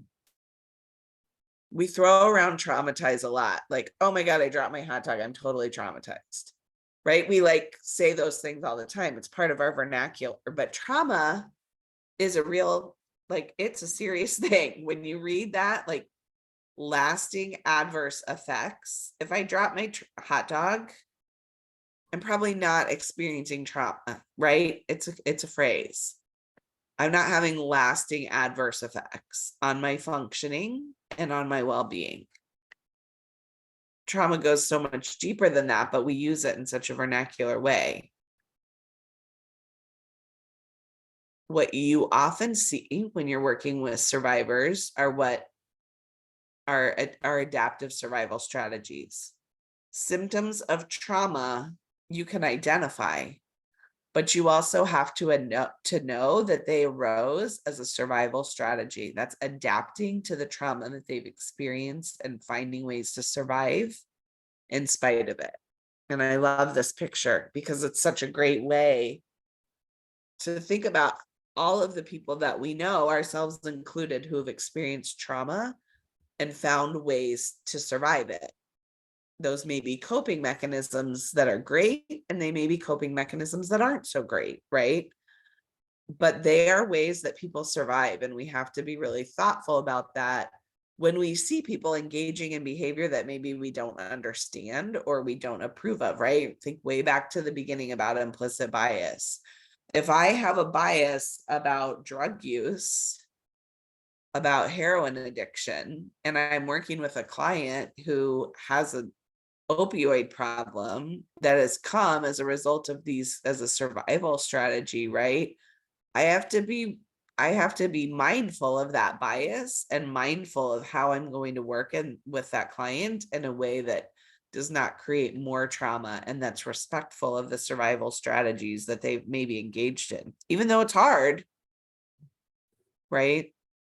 So we talked a bit about trauma-informed approach and how many people, you know, right now are talking about how they provide a trauma-informed approach. And so if you're not familiar with the Substance Abuse and Mental Health Services Administration, SAMHSA's definitions around trauma and trauma-informed care. I think they really are masterful and really what we're talking about when we mean trauma-informed care. I mean, this is what everyone is talking about. There's, first of all, this piece around realizing that all people at all levels in your organization, this is thinking about your organization being trauma-informed care. So if you work at an organization that says that you provide trauma-informed care, you better make sure these 4 things are happening, right? All people at all levels have a basic realization about trauma and how it can affect families, communities, and individuals. People within your organization are able to recognize the signs and symptoms of trauma, right? That could be physical trauma, it could be emotional and behavioral, right? You have to understand all these signs and symptoms. Your organization has to be, communities, programs, organizations are responding by practicing a trauma-informed approach.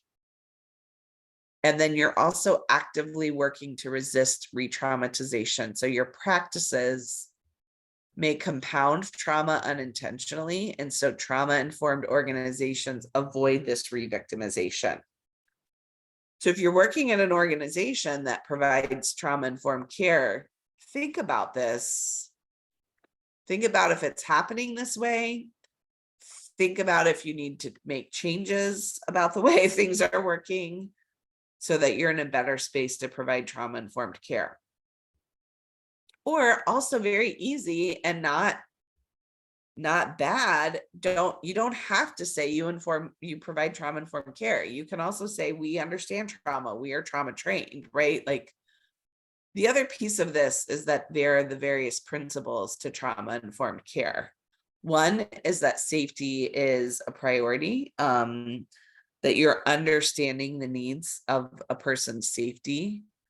The next is trustworthiness and transparency, that you're working in a transparent way with your clients so that they understand what your procedures are. If you're a mandated reporter, that you're telling them that up front, right? That you're not saying like, oh gosh, oops, I forgot to tell you I'm a mandated reporter and now you just said something to me, so I have to call child welfare. Right? That's not a trauma-informed way of providing services. Another principle of having a trauma-informed care organization is that there is peer support for people working within the organization and people coming to the organization, that there's survivor input, right? That the people that you serve have a way to provide input. Comes from a framework of collaboration and mutuality. So you want to be thinking about how you're giving and receiving from the survivors or the people that you're serving. Empowerment, voice, and choice. I said this way back at the beginning, right? That I'm, coming from the perspective for trauma-informed care of empowerment, that it's the survivor's right to make the choices that empower them. It's really challenging for survivors to be forced into services. And while I know that there are people who do that as part of service plans and safety plans, it's just not as effective when someone is being forced to do something, and that they have a voice and a choice in what they're doing. And then finally, the organization takes into account cultural, historical, and gender considerations, right? So we talked about those social and those root causes and things like racism and sexism and transphobia and homophobia. And so if you are going to be a trauma-informed organization, you have to keep in mind all of those, the historical nature of those isms, right? The considerations and the cultural considerations of how you are prepared and welcome. I'm sorry. Oh, you can't see 5. Shoot, sorry. It's empowerment, voice, and choice, Carla. Sorry, I can see it on my screen. I don't know if others can't see it. Thanks, Claudia. So yeah, you also have to have this cultural and historical and gender considerations in your organization. And all of these are really critical to serving trafficking survivors, right? These have to be in place for that to happen, and set the stage for actually providing that kind of trauma-informed care. Any questions about this before I move on?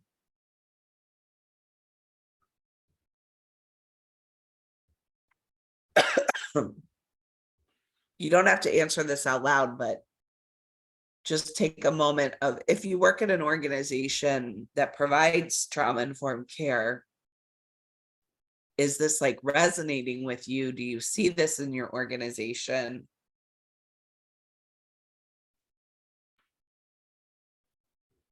I don't want anyone to share if they don't want to, but if somebody wants to share something, please do. Yes, great. Thanks, Claudia. Good, Megan. I'm glad. It should be, so that's a good thing. I think that, trauma has become such an important part of the conversation that folks are asked to provide trauma-informed care and maybe don't even know the whole background piece of this. So good. I'm glad it's resonating with some folks. So we're going to move a bit more into response, right? Some ways that you can respond. We've gone through a whole lot about defining trafficking and how to identify and what it is and what you might see. And I want to shift for the last hour, maybe we might not go the full hour, into thinking more about what do they need from you, right? Into more of a response mode of things. So just a touch base. If you have any questions about anything, drop it in the chat. Anything that we've covered so far. If you're shy, you can send it directly to Heather, and then she doesn't even have to say it was you. If you're the kind of person who doesn't like to put your name in the chat, please feel free to do that as well. And we'll move into a little bit of the response. How many of you are familiar with, I call it like the upstream downstream metaphor? I'm going to share it with you. It might be familiar with many of you, but it's the story of a man who's walking along this beautiful river. And as he's walking, he sees somebody coming down the river, flailing, choking, not being able to swim, like obviously in some trouble. And the man pulls him out of the river, right? And the guy's like, thank you so much. I really appreciate you, and goes on his way. And as the guy is walking, he sees another man that is flailing and choking, and he pulls him out. And right after him comes a woman, right? And so it goes as he continues his walk that he is coming across more and more women, children, and he's thinking, so he runs and he calls 911 and he gets someone to help them. And he says, all these people are in the river. Please come help me get these people out of the river. And then he calls a local service agency, and everyone is spending time pulling these people out of the river. And then all of a sudden the guy says, why are all these people in the river? What happened? Why do they keep coming to this river? You guys stay here, pull the people out of the river. I'm going to go up here, up towards the mountains. And up towards the mountains, he finds that the overlook, the bridge has broken. And so every time that somebody tries to come, they fall in because they don't realize the bridge is broken, right? Really simple metaphor for our work, that we have to think about how we pull the people out of the river, but we also have to think about how we keep them from coming into the river at the beginning, right? So our services are really often about that. Our services are often about doing intervention, but also doing prevention. And when we think about working together as a community, those two pieces really have to be present. If you want to, the fourth piece of this is we'll be coming to the task force and talking. And as a task force, as a community response, you really have to be thinking about that upstream part, right? You really have to be thinking about the prevention part and the intervention part. And when you do that, you want to be thinking of your vulnerabilities. That's why we spent time talking about your community vulnerabilities, so that you could think about really what are the vulnerabilities where you need to intervene, but also where you need to be thinking about prevention or maybe targeting a response. And so all of us who do this work, have probably worked on both ends of the stream and are familiar with the metaphor that it gives us. But it's critical to a coordinated community response. And so, yeah, you remember I talked about the Palermo protocols at the very beginning, which really talked about these kind of, and the TVPA, like, look towards these 4 Ps, we often call them.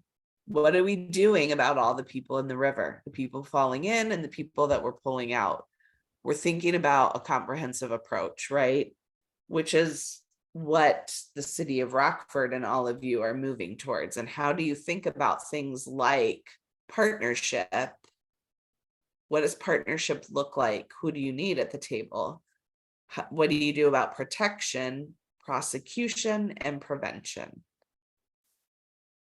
And so this is really, these 4 Ps are really how the human trafficking law and how human trafficking initiatives were envisioned to work.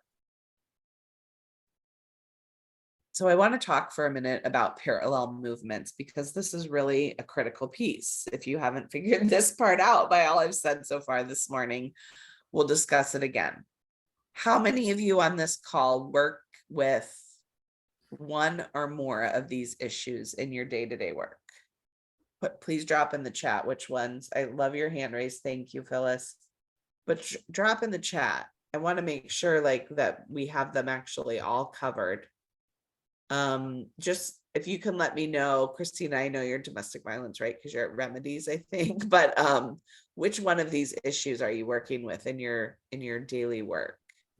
Do we have folks who are working on immigration, child abuse? Yeah, all of them. Great. I haven't heard as much this morning about community violence or immigration. Do we have folks that are crossing it? And when I talk about community violence, I'm specifically meaning the involvement of street organizations, what some refer to as gang violence. Anybody doing any work in that arena or in the immigration arena? Because I feel like we've talked a lot about the other ones this morning. Okay.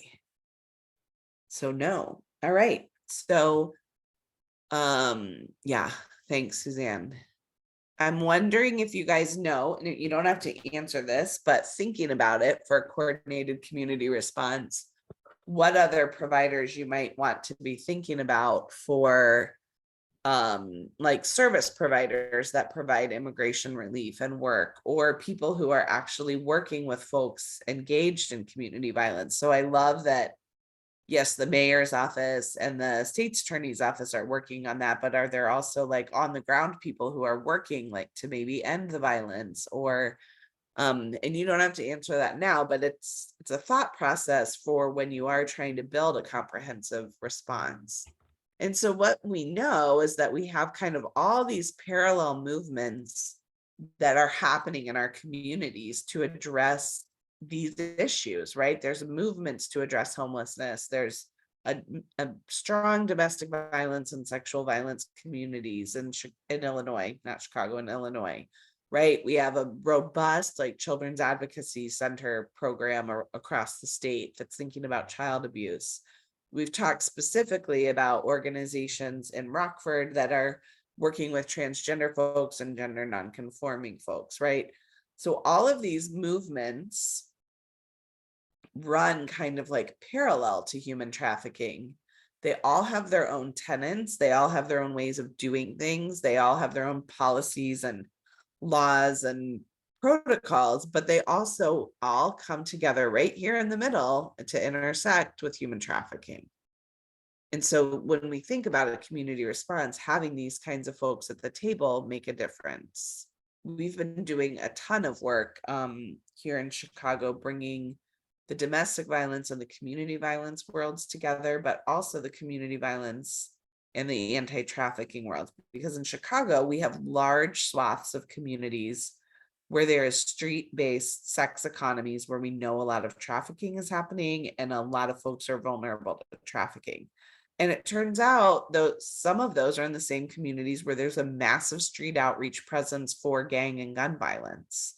And so we're cross working together to train and also find ways that if they come into contact, they know who to link them to, because they're not doing services for those folks in a community violence organization necessarily, but they know how to get them to us quickly. We go into their offices. And so that's a creative relationship that we're trying to build to impact some really underserved portions of our community.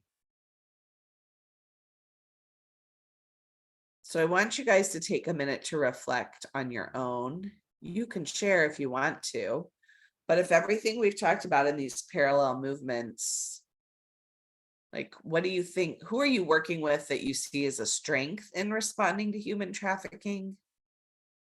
And who might be missing from your table?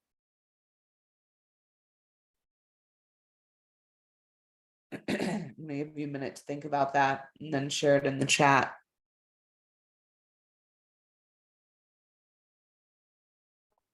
You can say organizations on this call that you're working with.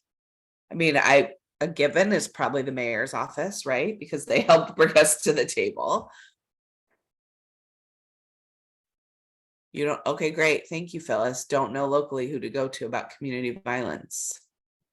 That's great. It may not mean that we have the answer here today, but that flags for us to think about it for future conversations.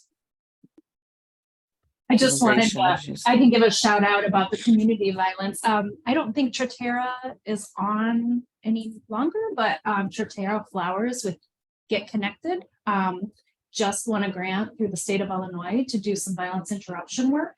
And so she's going to be moving into the planning phase to get some boots on the ground people to address our community violence issues. Great. That's good. Who else are you working with that you think is a straight? Okay, race, great way to address the topic. Who else? Who seems to be missing from the table?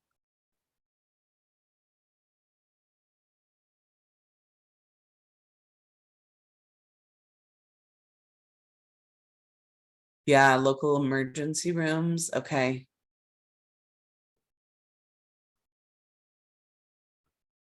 Some hospitals have victim advocates. So right, training. I think, did someone else mention they work in an ED, in an emergency department?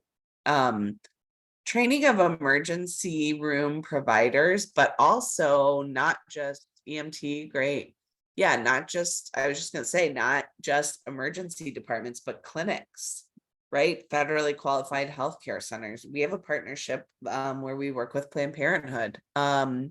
So right, thinking of all of the places where folks go for medical care. EDs are important, especially if people are going with like acute injuries or going there for their primary care. But there's lots of other medical providers that are important. So I love that. And victim advocates are great, but this is also about training actual physicians and practitioners. And there's some great training programs out there. Okay. I see that. Heather, can we save this chat? Yeah, we can save it. Okay, great. So we have it for moving forward. Okay. Thank you all for sharing. Keep the wheels turning on that. So yeah, just some ideas that we've talked a little bit about. Some collaborative partners that often come into play, right, in each community. And one thing that I definitely didn't hear when we were identifying who was at the table and not at the table are survivors, right? And really critical voice. I'm making a presumption there may be survivors at the table, and folks didn't say that, and there may be survivors on the call, and I don't know that, and I don't need to. But making sure that survivors are at the table. Substance abuse and mental health providers are another key piece of this. I would say legal aid providers, right? legal aid, I mean, we provide legal aid services and they are critical. I think Grace is still on here. Grace is an attorney with Lifespan. Grace, are you here still? Yeah, Grace is here. Scotland Pierce, Grace is on my team and provides legal services. So we are doing things like at Lifespan for trafficking survivors, like protective orders. We've done custody cases when someone has had a child with the trafficker. We do all kinds of legal work that they might need. And I know Prairie State was going to send some people. So thinking about the different kinds of needs, and as you all grow and work as a community, you're going to identify different needs that you need, that you have at the table. Great things about sharing in the chat about Get Connected. Substance abuse, I've heard multiple people mention it, but thinking about that as a partner. Megan, you had a question? Yeah, I guess I just wanted to let everyone know that we, this coming Tuesday are having our first survivor listening session at our drop-in center, from 4 to 5. And so, it is, for survivors. And so if there are like topics or questions, that I could throw out to them, let me know, because that could be a good opportunity to hear their voice and really what they need. As someone who is not a live survivor, I could plan everything and think it's great, and they might say, no, we're missing this. So if it's a great place to ask what they need, Megan. Thank you. Yeah. Also a great place to ask where they go. You may learn from your survivors that they have a resource that none of you know about.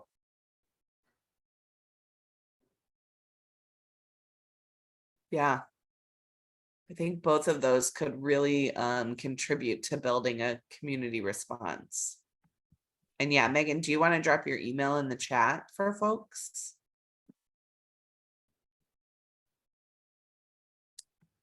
Want to move into, again, how might you inquire about human trafficking? I've said it once, you'll hear me say it a couple of times. When we talk about if you're inquiring, like and you've heard me say disclosure isn't a goal, but do you? I mean, do you even want to inquire about human trafficking? Do you need to? Should you? Why or why not? Like, you might fully be able to provide the services that you're providing and not need to know about human trafficking. You may want to know more and know about human trafficking, so that you can help figure out like what you're going to do for services. I think if you're going to be inquiring about human trafficking, you need to be thinking about how you're prepared as an organization or a community to do that. So have you thought about if you want to use screening tools or screening processes? You want to think about developing protocols of what you're going to do to respond, right? We, in Cook County long ago, started putting together protocols for medical providers to say, you know, if you screen, this is how you can screen, but also then what are you going to do when they say something, if they disclose to you? Because if someone does disclose to you, you don't want to just be like, great, thanks, and then you don't have anything to do about it, right? Do you have protocols for how you will or won't work with law enforcement, or when you will or won't work with law enforcement, right? As law enforcement, do you have protocols about how you're going to work with service providers? That's a huge piece of the equation. And Chad's going to talk more about that. And we're going to talk about that together with you all. Are your staff, like, do they know how to build rapport? Do you know where you're going to refer to? And also interpreter services. I talked a bit about this, is like, who is in the room with you when you're talking to someone who may have lived experience? You cannot use other people that come with that person as a trafficker. You don't know if that person is a bottom. You don't know if they're an enforcer. You don't know if they're part of the organization. You don't know if they're another survivor that's going to disclose back to the trafficker what they've said. When you are working with survivors, it is best practice to use a translator or an interpreter service that is not someone that the survivor knows. One of the things that we have at Lifespan, which I think is great, is we have staff that speak, I think right now, 8 languages, right? It's really critical to us to be able to provide services. We always provide services in English, Spanish, Polish, and Arabic, because we think it's important to have staff that speak the languages of the clients we serve. That's not possible in every, community, you know, it just doesn't happen that way. So you have to know what your translator, what your interpreter services are. Great. Thank you so much, Phyllis. I appreciate your participation if you're still here. But also really thinking about, as an organization, do you want to inquire about it, and are you ready to? That's the first step. Also, interviewing. When you're going to be interviewing someone that you think is a survivor, this applies for really almost any person that's coming to you for services or as a, is a victim. You don't want to just jump right into an interview without doing a bit of planning, right? And preparing for this interview. A lot of times when you work on a hotline and stuff, you don't really kind of like set your day and think about the things that you need to think about before you do an hour-long interview. That's the beauty of crisis work. But when you have the opportunity to do an interview that you're able to plan for, you actually want to plan, right? And you want to be thinking about things like, the environment. Where is the interview taking place? Claudia brought up COVID before, and that threw an entire wrench into the way that we provide services to folks, right? We were having to figure out how to provide services on Zoom and on phone, and was it safe, and was it, confidential, and also how conducive is it, right? I'm doing this training on Zoom. I would love to be doing this training in person. I think it works better for people. It's, it's hard for me to sit still for 3 hours. But environment is critical. When I started as a young court advocate, I was in a building that had, the courtrooms were on the 6th and 7th floor. There were 2 elevators to get up to the courtroom. So that was the first safety hazard. There was no private space to talk with victims. So I might be trying to get information from a victim while their abusive partner was like 5 feet away looking at us. Not an ideal environment, right? If you're working in conjunction with a law enforcement partner and you've engaged in a takedown, you might be interviewing victims in a cell or in a motel room, right? So you're not always going to have control over your environment, but when you do, you need to think about what that environment brings to the table. Is it cold? Is it hot? Is it safe? Is it quiet? Is it comfortable? Like all of those things. I think about even when I'm bringing someone into my office, I have a desk that looks at the office door. If I bring a client in and then I have 2 chairs, so it would be very easy to just sit at my desk and have this big office, this big desk in between us. But I always ask my client, where do they want to sit? They may not they don't want to sit with their back to the door, maybe because it doesn't feel safe, right? Maybe I don't want to sit across a big desk from them because that doesn't build great rapport. So I ask them where they want to sit, because that is a comfort level and it all contributes to like building rapport with people.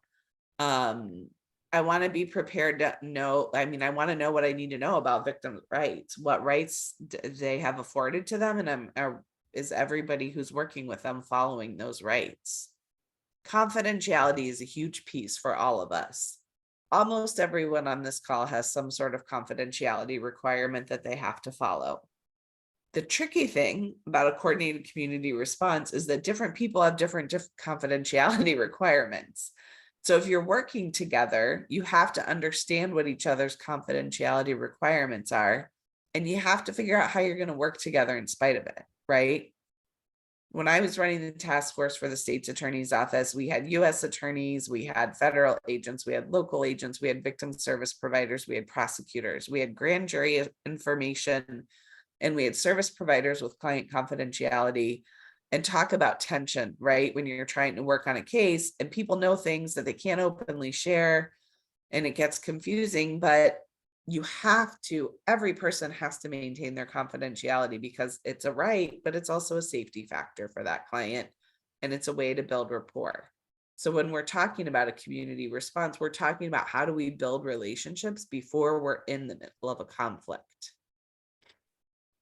You want to think about that client's like potential barriers to cooperation. And cooperation can mean actual cooperation with an investigation or cooperation in talking to you. They might be talking to you because they're being made to talk to you, right? They could be there because they, there might be multiple things about how they don't want to cooperate. They might not want to tell you. We talked about fear of disclosing. And then you just want to be thoughtful about safety and awareness. How do they feel safe? What do they need to feel safe? I talked about asking them where they wanted to sit. So, just depends on each individual situation. Like we have male attorneys, and I have some clients that I want to make sure they understand that before the attorney walks in the room, because they might be afraid if some strange man just walks into the room and they don't know us, right? So it just is situation specific. You all are your own experts too. So if other people has good tips for interviewing, I'd love to hear them. Everybody on this call has their own expertise. And so if there's something that popped into your brain that I didn't say, please share it.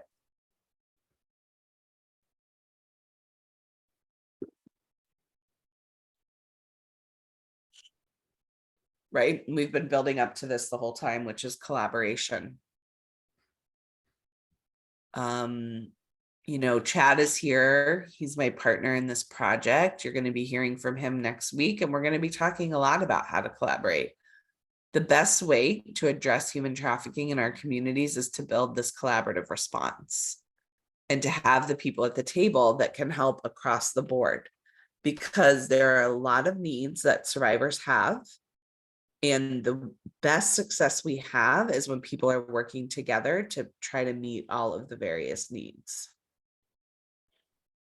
So I want to go back to the very beginning when we started, and I had you think about like some of what your implicit bias was or thoughts that you had, and think about some of the language that you thought of, maybe that you shared or you didn't share.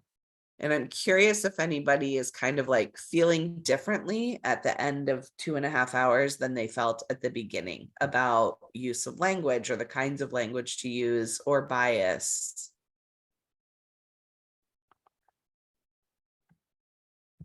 Anybody have anything they want to share about that?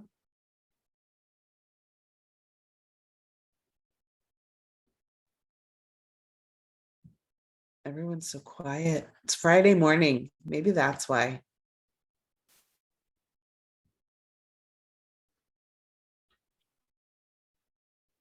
Okay.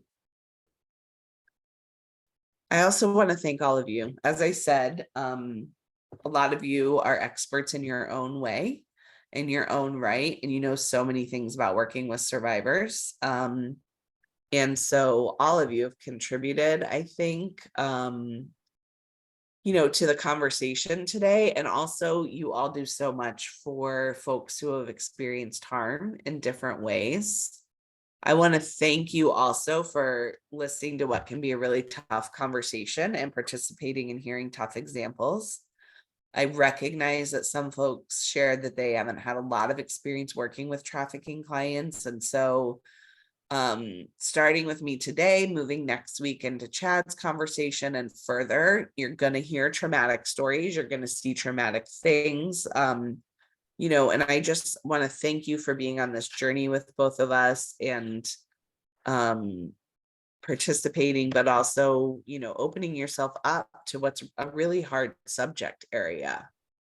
And so, yeah, and we'll move into questions, but thank you, Taylor. I really appreciate you sharing that about encouraging others to be more mindful of the language they use. And there will be a PDF that you can share, Suzanne. There's also some really great resources for prosecutors that I'm happy to point you towards. And yeah, great resources for prosecutors. And yeah, let's take some questions. It's a little early, but have some time for questions if folks have them.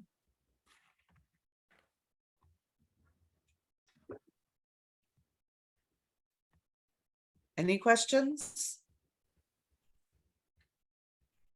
Okay. Oh, Jennifer. Uh-huh. I don't know if this is really a question, more of a comment, maybe when we were talking about, and maybe we'll talk about this more next week with collaboration, but I'm a forensic interviewer at a CAC and trained to do interviews with trafficking victims, but we hardly do any. And I know in Rockford, I'm sure that there's plenty out there. I've done, you know, a handful. The FBI and Homeland Security does some as well, but they use our facility generally when they do them. And I know that they're not here very often. So I think I don't know if they're going somewhere else or if they're just not being identified or police aren't involved. So they don't, you know, reach that level of an investigation. But I just see that as maybe a lack in our community. Sure. I mean, I think that actually, Joanna, really speaks to why we're here today and why we're starting this, right? Is to build community awareness, first of all, about what this issue is and how it's happening in Rockford so that people are better able to identify. The session next week, Chad will be talking about specific pieces related to investigation and other ways of identification. There it will be followed up, and Claudia, step in and explain this if I'm not doing it justice. Follow up with like a law enforcement training, and then a broader based conversation through the task force, because the idea is to address exactly what you said by building a better community response and giving people the tools they need. Because it could be, and I don't know, Emily might want to chime in since they asked, that's exactly what the intention of this is to help people better understand and refer and get cases kind of like going. And also just build the collaborative safety network that's happening. I mean, it's really, really important to know, and in your role as a forensic interviewer, there's a lot that happens with human trafficking that does not involve law enforcement or investigations. And there's a lot of work that service providers do with survivors that don't want to engage in that system. And so a lot of what we do in our community building is help build relationships so that if a service provider like myself or many others on the call have someone that does want to engage with that system, they know that there are well-trained, empathetic people who understand this issue that are here to help. For me, that's a huge part of building a task force, is that, you know, everybody knows the right people to meet all of the needs. And so, yeah, I mean, in the chat, I hear you say, yes, I mean, I've trained with judges across the country. Rockford had an amazing chief judge. I don't know if he's still there, that was very invested in the anti-trafficking work. Also building like a treatment court. I can't remember his name. I'll find it for you guys. But yeah, many judges do participate. It doesn't mean that judges don't always need additional training. And let's see, our agents use CAC, so that's great. Yeah, you're very right, Amanda. Survivors are really trying to keep surviving. And so safety net of places like a drop-in center and other places, food banks, like the kinds of places that survivors go to keep surviving are important to have in the equation. And that so many people are so busy trying to survive that talking to law enforcement or having someone punished is really far down the priority list. I just had a similar experience with a client with multiple things happening in a criminal case. She was missing work. because of the things that were happening and all the abuse that she was experiencing. The person who was abusing her lived near her home, so her home wasn't safe. Something had happened with her children's school. And then one of our civil legal attorneys was trying to reach her to prep for a protective order. And she wasn't connecting well with that civil legal person that I work with. Like, we're all at the same agency.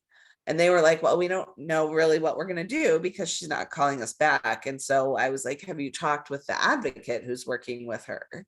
Because this woman has a lot of things going on. And so guess what? What we find out is all these things are happening. And so prepping for the hearing that might happen in a week and a half was so not important compared to like keeping her job, keeping her kids safe, eluding the abuse that was happening to her, including threats with guns, making police reports, like all of those things. And she was like, I'll worry about that in 2 weeks. Like, I got to worry about all these things now. So Amanda, what you're saying is really resonating. Like, we have to remember that survivors have multiple things coming at them.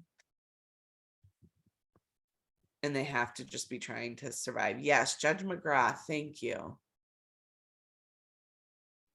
Okay, any other questions?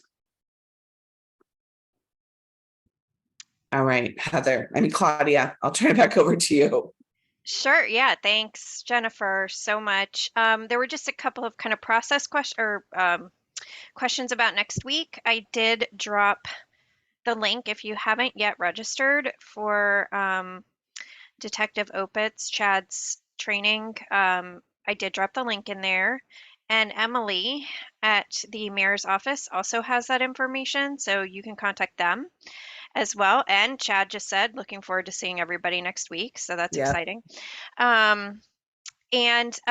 are right, Jennifer. There will be in-person trainings coming up in May. Emily, again, is kind of the main point of contact for those upcoming in-person trainings. And I'm sure Emily will be sending out additional information to task force members on that soon.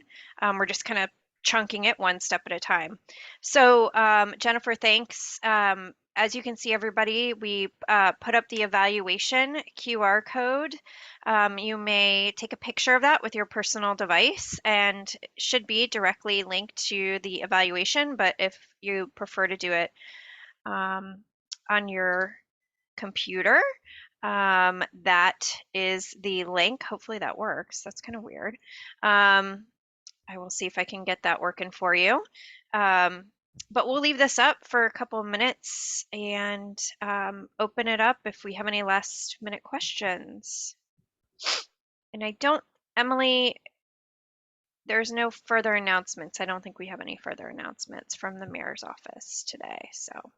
Nope, no further announcements. Just be sure to register for next week's training if you have not already, and please share that with your colleagues and partners wherever you can.